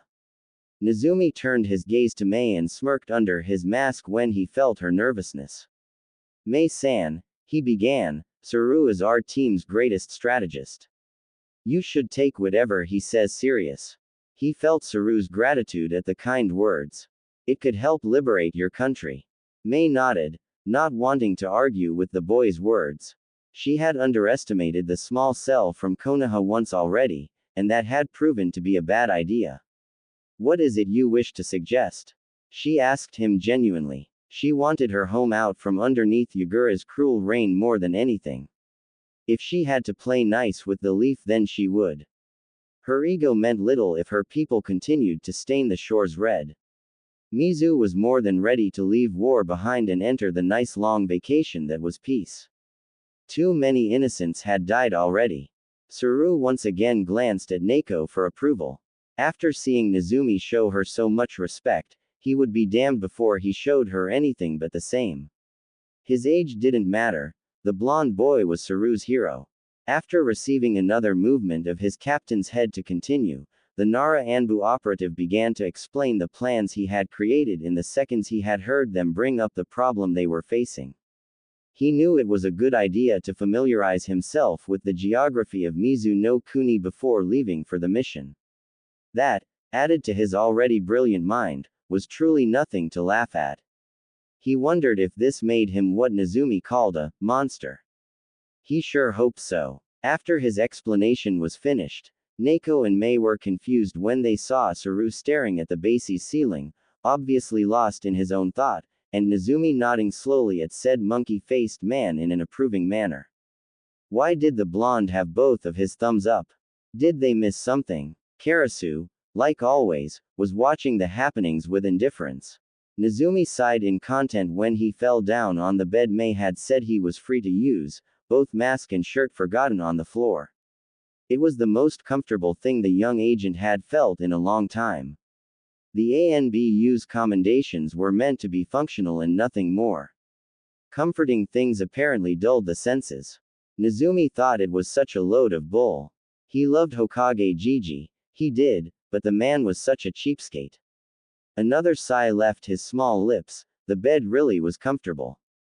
He had a whole 10 hours to rest his body for tomorrow's assignment, which relied heavily on him and Karasu. The rest was very welcome. The young blonde was a juggernaut in many cases, stamina being one of them, but even he got tired. The small team had only stopped twice in the 3-day trip to Mizu no Kuni. They didn't even take a boat. Neko had the team run the entire ocean that lay in between Water Country and Hai no Kuni. Afterwards, he had been sent to single-handedly take out an entire prison. Yes, he had volunteered to do so, but that was a moot point. The resistance needed to be shown what they were given. He was the only one who could show them properly. So when the beautiful woman had accepted Saru's plans and shown them to where they would be sleeping for the majority of the time they were in Mizu, after the small tour of the subterranean base, the blonde had been more than thrilled. When she revealed that they had separate rooms, he had been surprised. The woman must have been really impressed by his actions, because now she was treating them almost like royalty. He may have been over-exaggerating though, because even lower-class citizens had their own rooms and beds. But it had been years since he moved into Anbu HQ, and the small closet that was considered a room and the paper-thin mat he slept on was beginning to get old. He willed his eyes open, his Anbu training not letting him fall asleep until he inspected the room he was in. Even though he knew they wouldn't turn against them, the years of training had drilled into his brain that non-Konoha shinobi were always the enemy.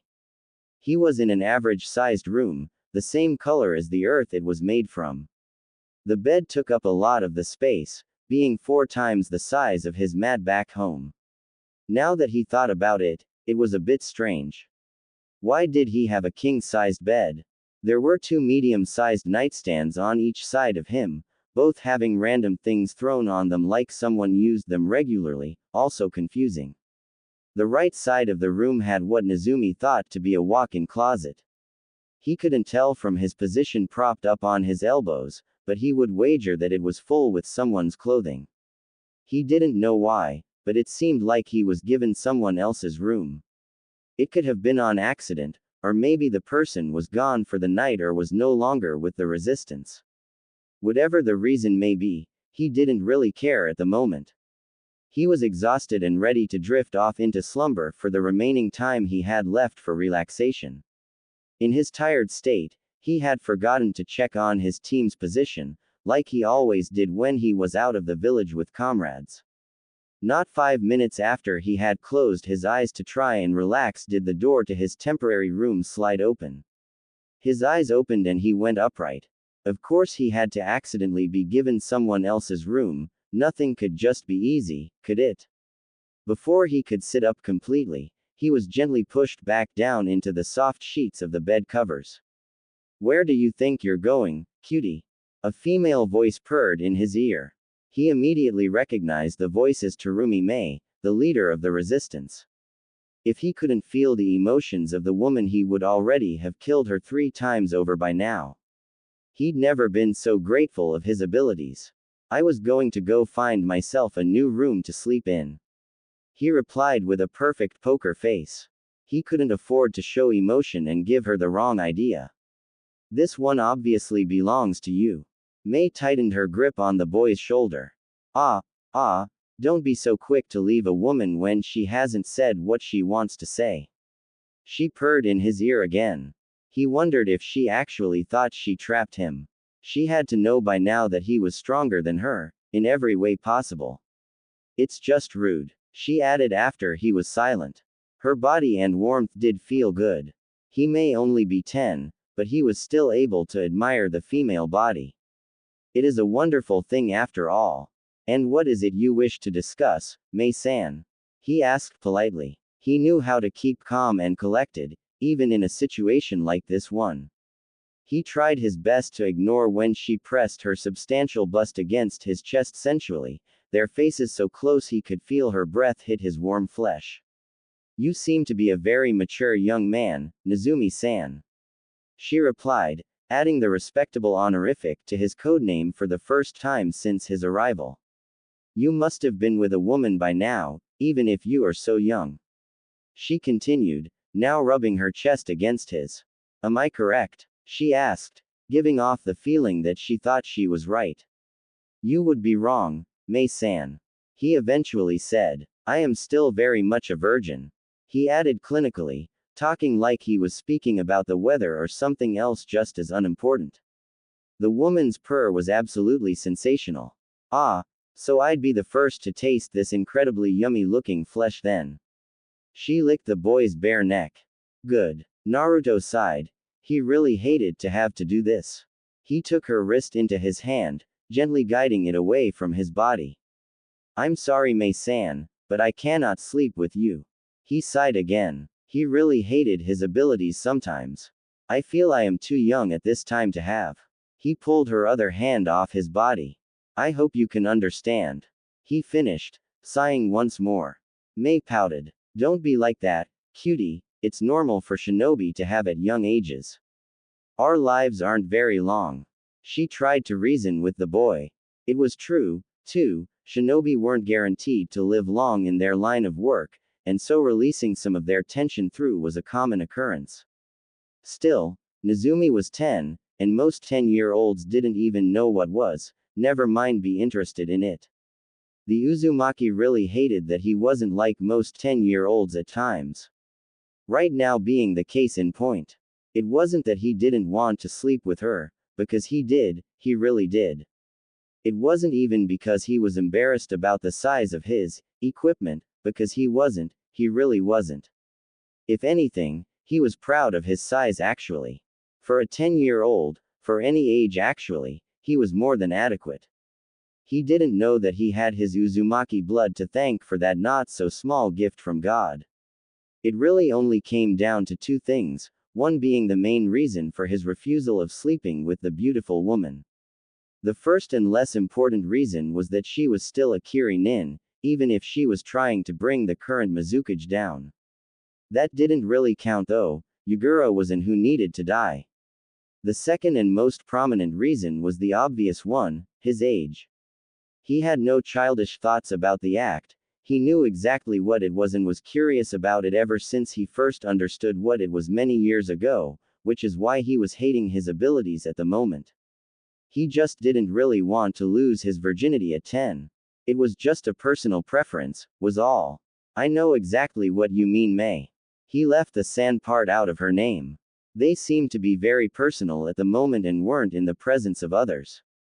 If I was a little older then I would have happily taken you up on your offer. He tried to reassure her. He could feel her disappointment. If it's about your size then worry not. May started, reaching under the covers in his pants at the waistline.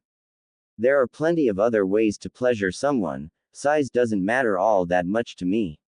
She was telling the truth, Nezumi could tell. I won't tease you, Anything she was about to say was cut off when she had the surprisingly large manhood that belonged to the boy grasped in her hand. Okay. That's just not fair, the auburn-haired woman thought when she recovered from her shock. Nezumi did chuckle this time. Yup. He really was a monster, through and through. He again grabbed her arm, taking her hand out of his pants and releasing her grip on his member. That's not what I'm worried about, he said rather smugly. The look and feeling of shock and disbelief on her face was completely worth letting her grab a handful of what was between his legs. I honestly think that I am too young for. When he felt that she finally believed him, he was relieved. He didn't want to offend her. She wasn't the reason he didn't want to have. He just wanted to wait before he started that chapter in his life. Her next pout was genuine. After knowing what the boy was packing, he couldn't really blame her.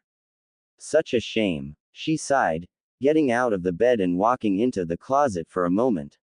I really was looking forward to getting to know you better, she called out from the closet. She walked out a short moment later in a rather revealing nightgown. Oh well, I guess you can't have everything you want, she said softly, slipping into the covers next to him. Before he could get out from underneath the covers to leave the room and look for another place to lay his head, slim arms wrapped around his torso, pulling him into their owner's embrace. May, he began, slightly confused when the woman's legs wrapped around his own. She was successfully spooning him now. What are you doing? He didn't mind it too much, he just didn't appreciate being the little spoon. You said you didn't want to have with me, she began. And I respect that, I do, she continued. But if you think I'm going to spend the rest of the night alone after feeling your warmth, you're sadly mistaken. She finished with a happy smile. Nezumi had the same smile on his face. He would be okay with that. Having someone to sleep with, actually sleep, was always the best way to do it. The warmth was a constant reminder that you weren't alone. The blonde had only shared a bed once before with a client he spent the night with in a cave 3 months ago. They had been forced to take shelter for the night and the teenage girl had asked him if she could share a bedroll with him. He could feel that she was scared and was only seeking warmth and company, so he had given the girl what she wanted. He found he rather enjoyed it. And in case you decide you want to take my body in the night, feel free to do so. She purred into the back of his neck. Please, she added in a sensual manner, causing the boy to shiver. Damn, she found a way to get at him. He needed to find a way at her now. He smirked. She really didn't know what she was getting into. He was a monster, but he was a pranking god as well, and he knew a challenge when he saw one. Let the games begin. When Neko had woke up next to both Karasu and Saru in the small room the resistance gave them for their stay in Mizu no Kuni, she had been slightly sore. The room was very small, just barely able to fit the three of them. She didn't know where Nezumi had spent the night, but she wasn't too worried, the boy could take care of himself. Her only real problem was when Saru's hand not so accidentally landed on her body during the night, near her chest region. That pervert. She didn't mind sleeping next to Karasu, the young boy she knew to be an Uchiha. Everyone knew who he was a perfect gentleman, allowing her to take the bedding with the most padding. Saru, however, was a different story altogether. She didn't like sharing a sleeping area with him at all. She didn't need to be up so early, she had another hour before she needed to get up, but she was always an early bird. She liked to get up and train a little in Kenjutsu, just like Hayate-kun had told her she should, even if she was in another country. When she made it to the training grounds, May had shown her and the team the previous night, she wasn't at all surprised to see Nezumi, now clad in full Anbu gear, there before her. What did surprise her was that he wasn't alone. One Terumi Mei was currently sparring with her youngest comrade. From what she could tell, it was taijutsu only, but like everything else the boy did, he was the dominant one.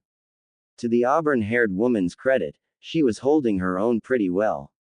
She was keeping up at the very least. That just showed that the woman was as powerful as they said she was. She went blow for blow with the blonde, but Neko could tell that he was holding back, quite a lot, too. Mei obviously wasn't going all out either, but she was trying harder than the boy just to keep up. She could see the woman's playful smirk. She was enjoying the spar a little too much. What exactly happened while her Kahai was gone during the night? She had the feeling that if he didn't have his mask on, she'd see the same playful look on Nozumi's face. Why were the two so chummy? A right jab from Mei was blocked and then used against her to throw the woman to the ground. It was a clean and precise move, executed perfectly. What came after it was not so professional. The boy actually straddled the powerful kunoichi and bent down so that his mask was dangerously close to her face. Words that Neko couldn't hear were passed between the two, causing the woman to actually blush, and then squirm out of his grasp. It was for naught though, his physical strength far surpassed hers, and she was firmly stuck. The temporary Rohan captain could hear the boy laugh before he let her out of his intimate hold. She coughed to announce her presence, which she knew was not necessary. With the boy's sensory capabilities he knew where everyone in the whole base was, but she did it anyways. She knew he could feel her uncomfortableness with the whole extremely close contact that he was sharing with the leader of the resistance, but she still thought it best to voice her opinion. He was 10 for crying out loud. Before she could open her mouth to say anything however, he glanced over his shoulder at her, giving her a silent warning that he knew she would receive. I'll follow your orders, but do not forget who I am. Message received. Neko's mouth firmly shut, not wanting to risk her command for something she really had no say in. Neko Taicho, Nozumi Senpai. She heard Saru greet them as he walked into the training room. She had never been so grateful to see the perverted Nara in her life. Looks like we all got up a little early then, he said, Karasu walking in shortly after the words left the monkey's mouth, giving everyone present a respectful nod of his head in greeting. Nozumi gave Karasu a nod in greeting of his own. It would seem so, the blonde replied, now standing at a proper distance from Mei. He had let Neko see their close and friendlier relationship only so that the team's captain knew everything that she needed to know. He wasn't going to give her any details, not only because there wasn't really anything to give, but even if there was, it was none of her business. What he did in his private time was his and his alone to know. His age aside, he was considered an adult by shinobi standards, having become one the moment he was assigned to the Anbu. He didn't really want the others to know though. Karasu would most likely not care, but that was beside the point. He and the Uchiha liked to keep their private lives private. Saru was the one he didn't want to find out. The man would never let him live it down, and he was positive the rest of Team RO would know of his conquest, which wasn't the truth, shortly after the Nara caught wind of it. He had no delusions that his team wouldn't believe he turned down someone like Mei, so he decided to keep it quiet. Well, Mei spoke up, picking up a towel and handing it to Nozumi. I'm going to go wash off. She then took her own towel and wiped off the sweat from her brow.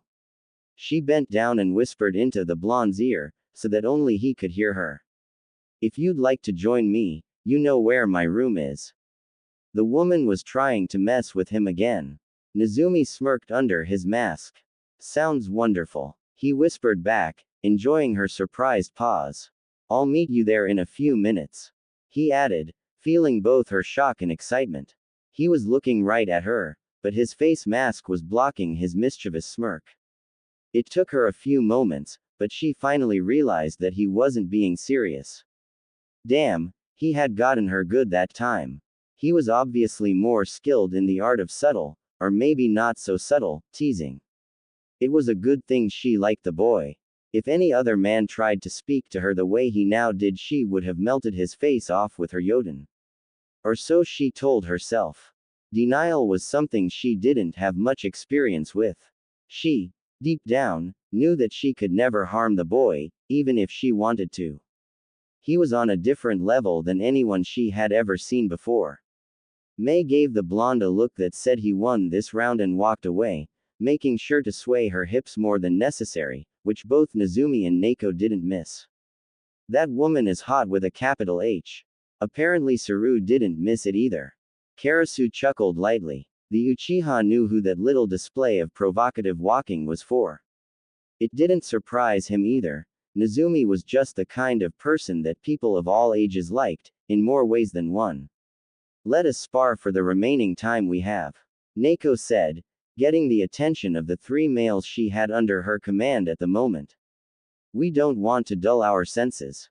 That little remark forced Nezumi to remember May's offer last night. He really wished he was older and more prepared. Ah well, there would always be plenty fish in the sea later. And who knows, when he did age a little more, he might just get the offer from the auburn-haired woman again.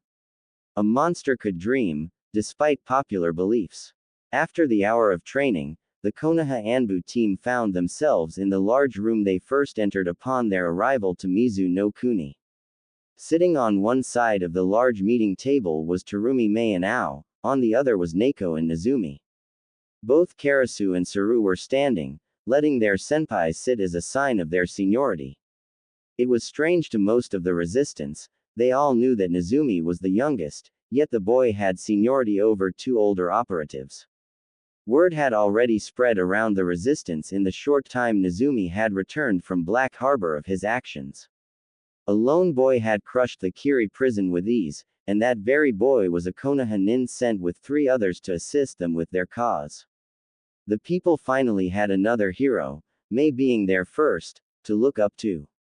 Hope was slowly returning to the hearts of the resistance, and it had been no more than 16 hours since the Anbu arrived. After May had seriously considered Saru's plan, she had concluded that it was brilliant and simple. It wouldn't have worked, however, if everything he said that needed to fall in place didn't happen, or the super powerful blonde wasn't with them. Fortunately, and rather amazingly, everything that the monkey-masked agent had said was necessary, did in fact occur. May was beginning to believe that all of Konoha's shinobi were in some way terrifying. The strategic thought process of the operative who came off as a pervert was absolutely mind-blowing. The fact that his plan was incredibly simple and completely ingenious at the same time made the woman's head hurt. The plan was as follows. Have Nezumi and Karasu attack several of Yagura's bases on every island physically possible in the span of a week. And, like Saru knew his senpai would do at Black Harbor, allow 3 or 4 Kiri loyalists return to the Mizukage to report what was happening. Once word had reached Kiri and its forces that children were responsible for the fall of so many outposts, not only would it lower morale, it would get the attention of the man they were sent to kill. Once Yagura was given so many reports of mere children destroying his forces slowly, he would be forced to intervene personally, falling right into the trap that was laid out for him. Once he was in Nezumi's sight, he would soon be gone from this world. It was simple. It was elementary. It was, in Saru's words, untroublesome. Nezumi said he didn't spam the word, not that it was banned from his vocabulary. It would also allow the resistance ample time to prepare for what was to come after the week-long havoc spree. The destruction of the weapons factory would commence a few days afterward, and with that, added to all of the other chaos caused by the young Anbu agents, the resistance would take their first real step in winning the war. May was overjoyed. Mizu no Kuni was so close to freedom and equality for all her people she could practically taste it. It was only a matter of time now, and not much of it. She really needed to find a proper way of thanking Konoha for sending her the knight in shining armor that went by the codename Nezumi. So, we all know what our assignments are, right? May asked, getting nods from all present. Good. Her voice was low but everyone could hear her with clarity.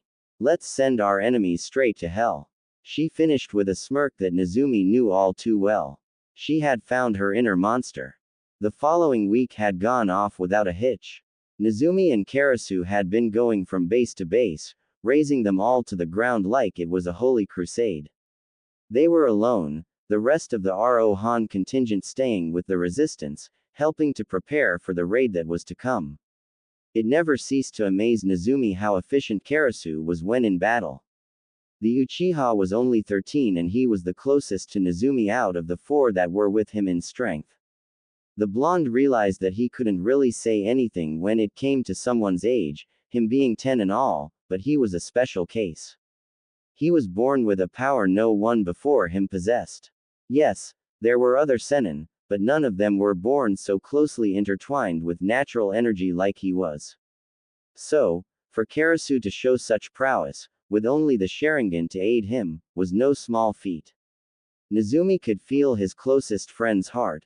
The boy was a pacifist, only taking lives so that he could protect his village.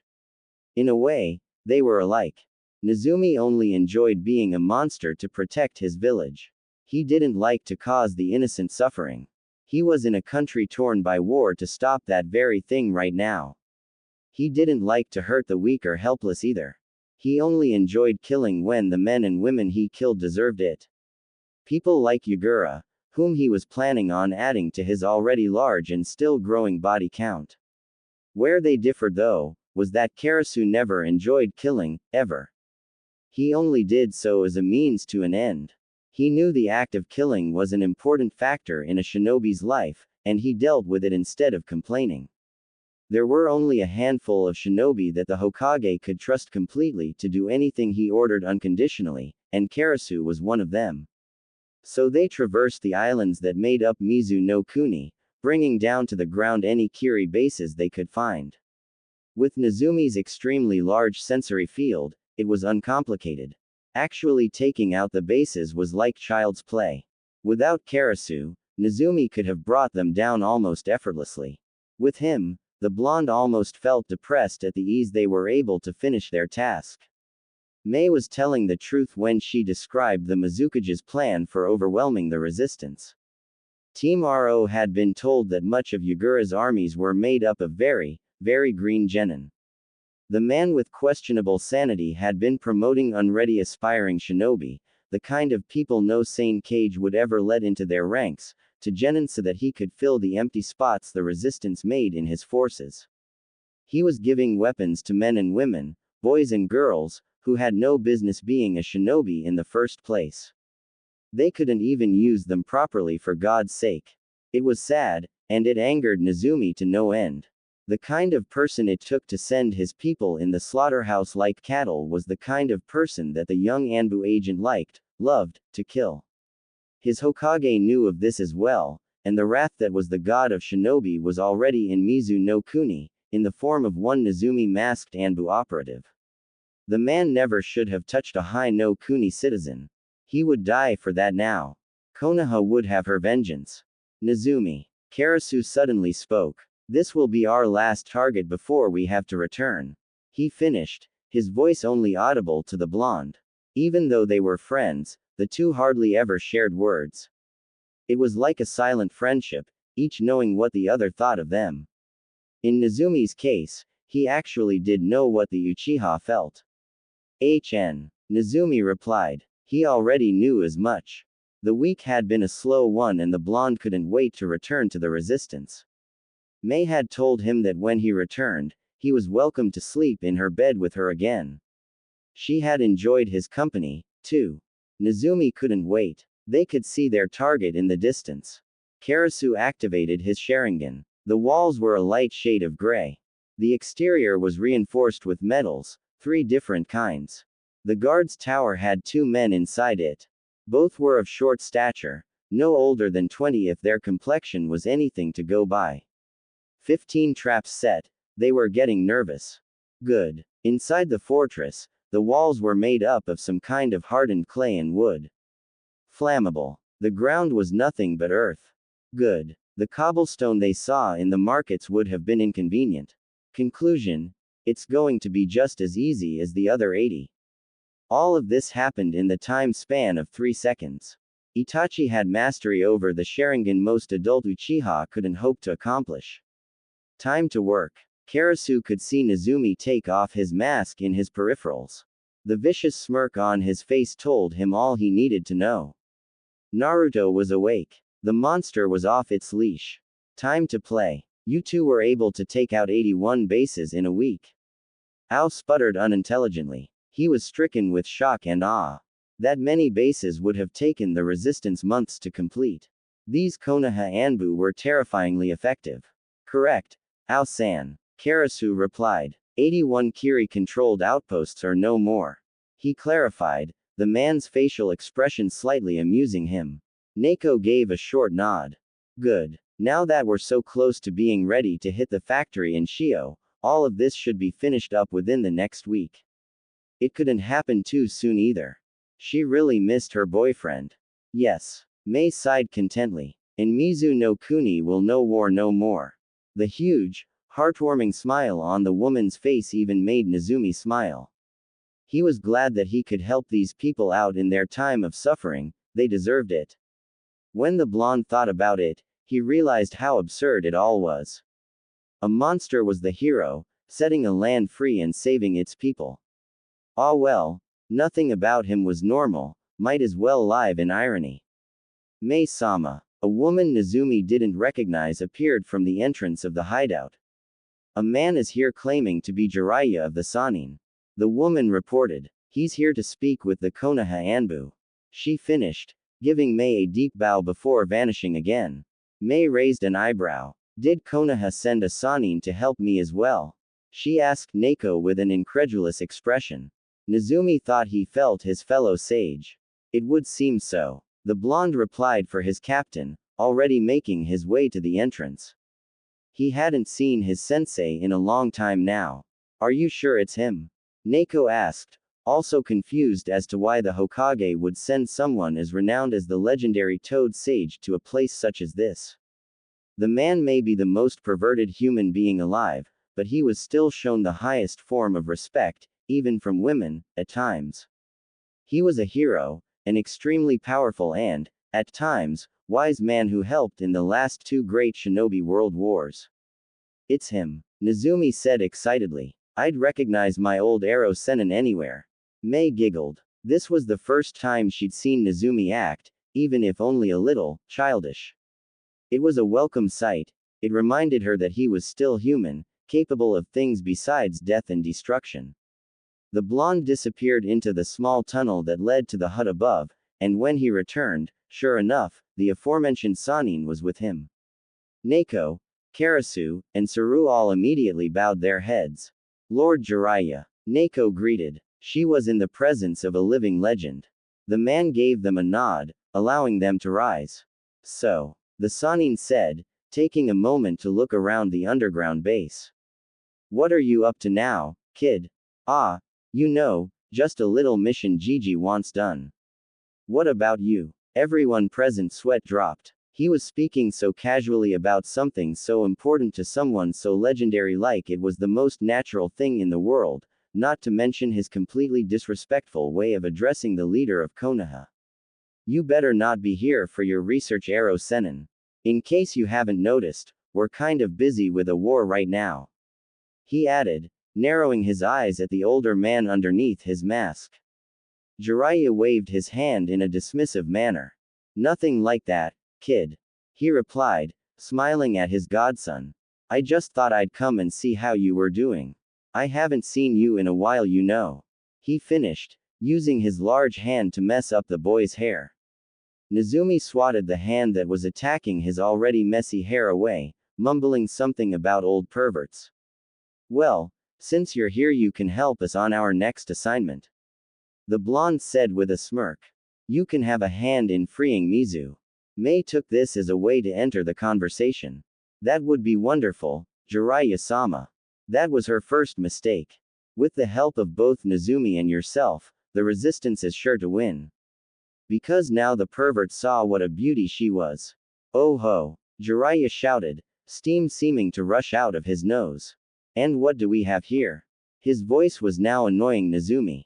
Such a beautiful woman as you should be sitting on a throne with a crown on her head, not in a place like this. He used his hands to gesture to the earth-made base. That was his first mistake. Nezumi was about to say something about him leaving her alone when the auburn-haired woman seemed to glide towards him. I made this comfortable base, Jiraiya-san, she said in a sickly sweet voice, causing the senin to shiver. Are you trying to say that I am not proficient with Doden? Jiraiya gulped. Nezumi chuckled before he rescued his terrified sensei. Mei-san, we need him alive so that he can help us when it's time for the raid. Mei sighed, but relented. Thanks, kid, one senin whispered to another. Nezumi shook his head. When was his sensei ever going to learn? So, the crazy bastards sent their heads to sensei then, Jiraiya repeated with his voice now serious. When he became like this, like the respectable veteran shinobi that he was, everyone paid attention to him.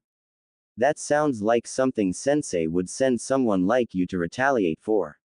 Naruto. His mask was off and he was able to truly be himself in front of the man who had familial feelings for him, nodded his head in agreement. He knew he was the Sandame's top operative by now, up there with Inu Taicho and Karasu. Whenever there was an important issue that needed to be handled, with a 100% guarantee of success, Naruto was the person to be sent, especially when it came to missions that involved a lot of destruction and mayhem. Yagura tried to play games with Gigi, which was not something he should have done. Naruto replied, rubbing the back of his head absent-mindedly. He'll soon know the consequences of his foolish actions. He finished, stretching his back with a resounding pop. Death to those who purposely try to harm Konoha or her citizens. Jiraiya finished what his godson was implying. Naruto nodded, making his way to the door where he paused and looked back at the white-haired man.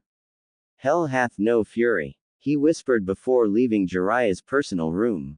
He was tired, and he couldn't wait so share a bed with the beautiful kunoichi named Terumi Mei again. The blonde's unfinished sentence was left to the breeze inside the base. Like a woman scorned, Konoha being the now bloodthirsty woman.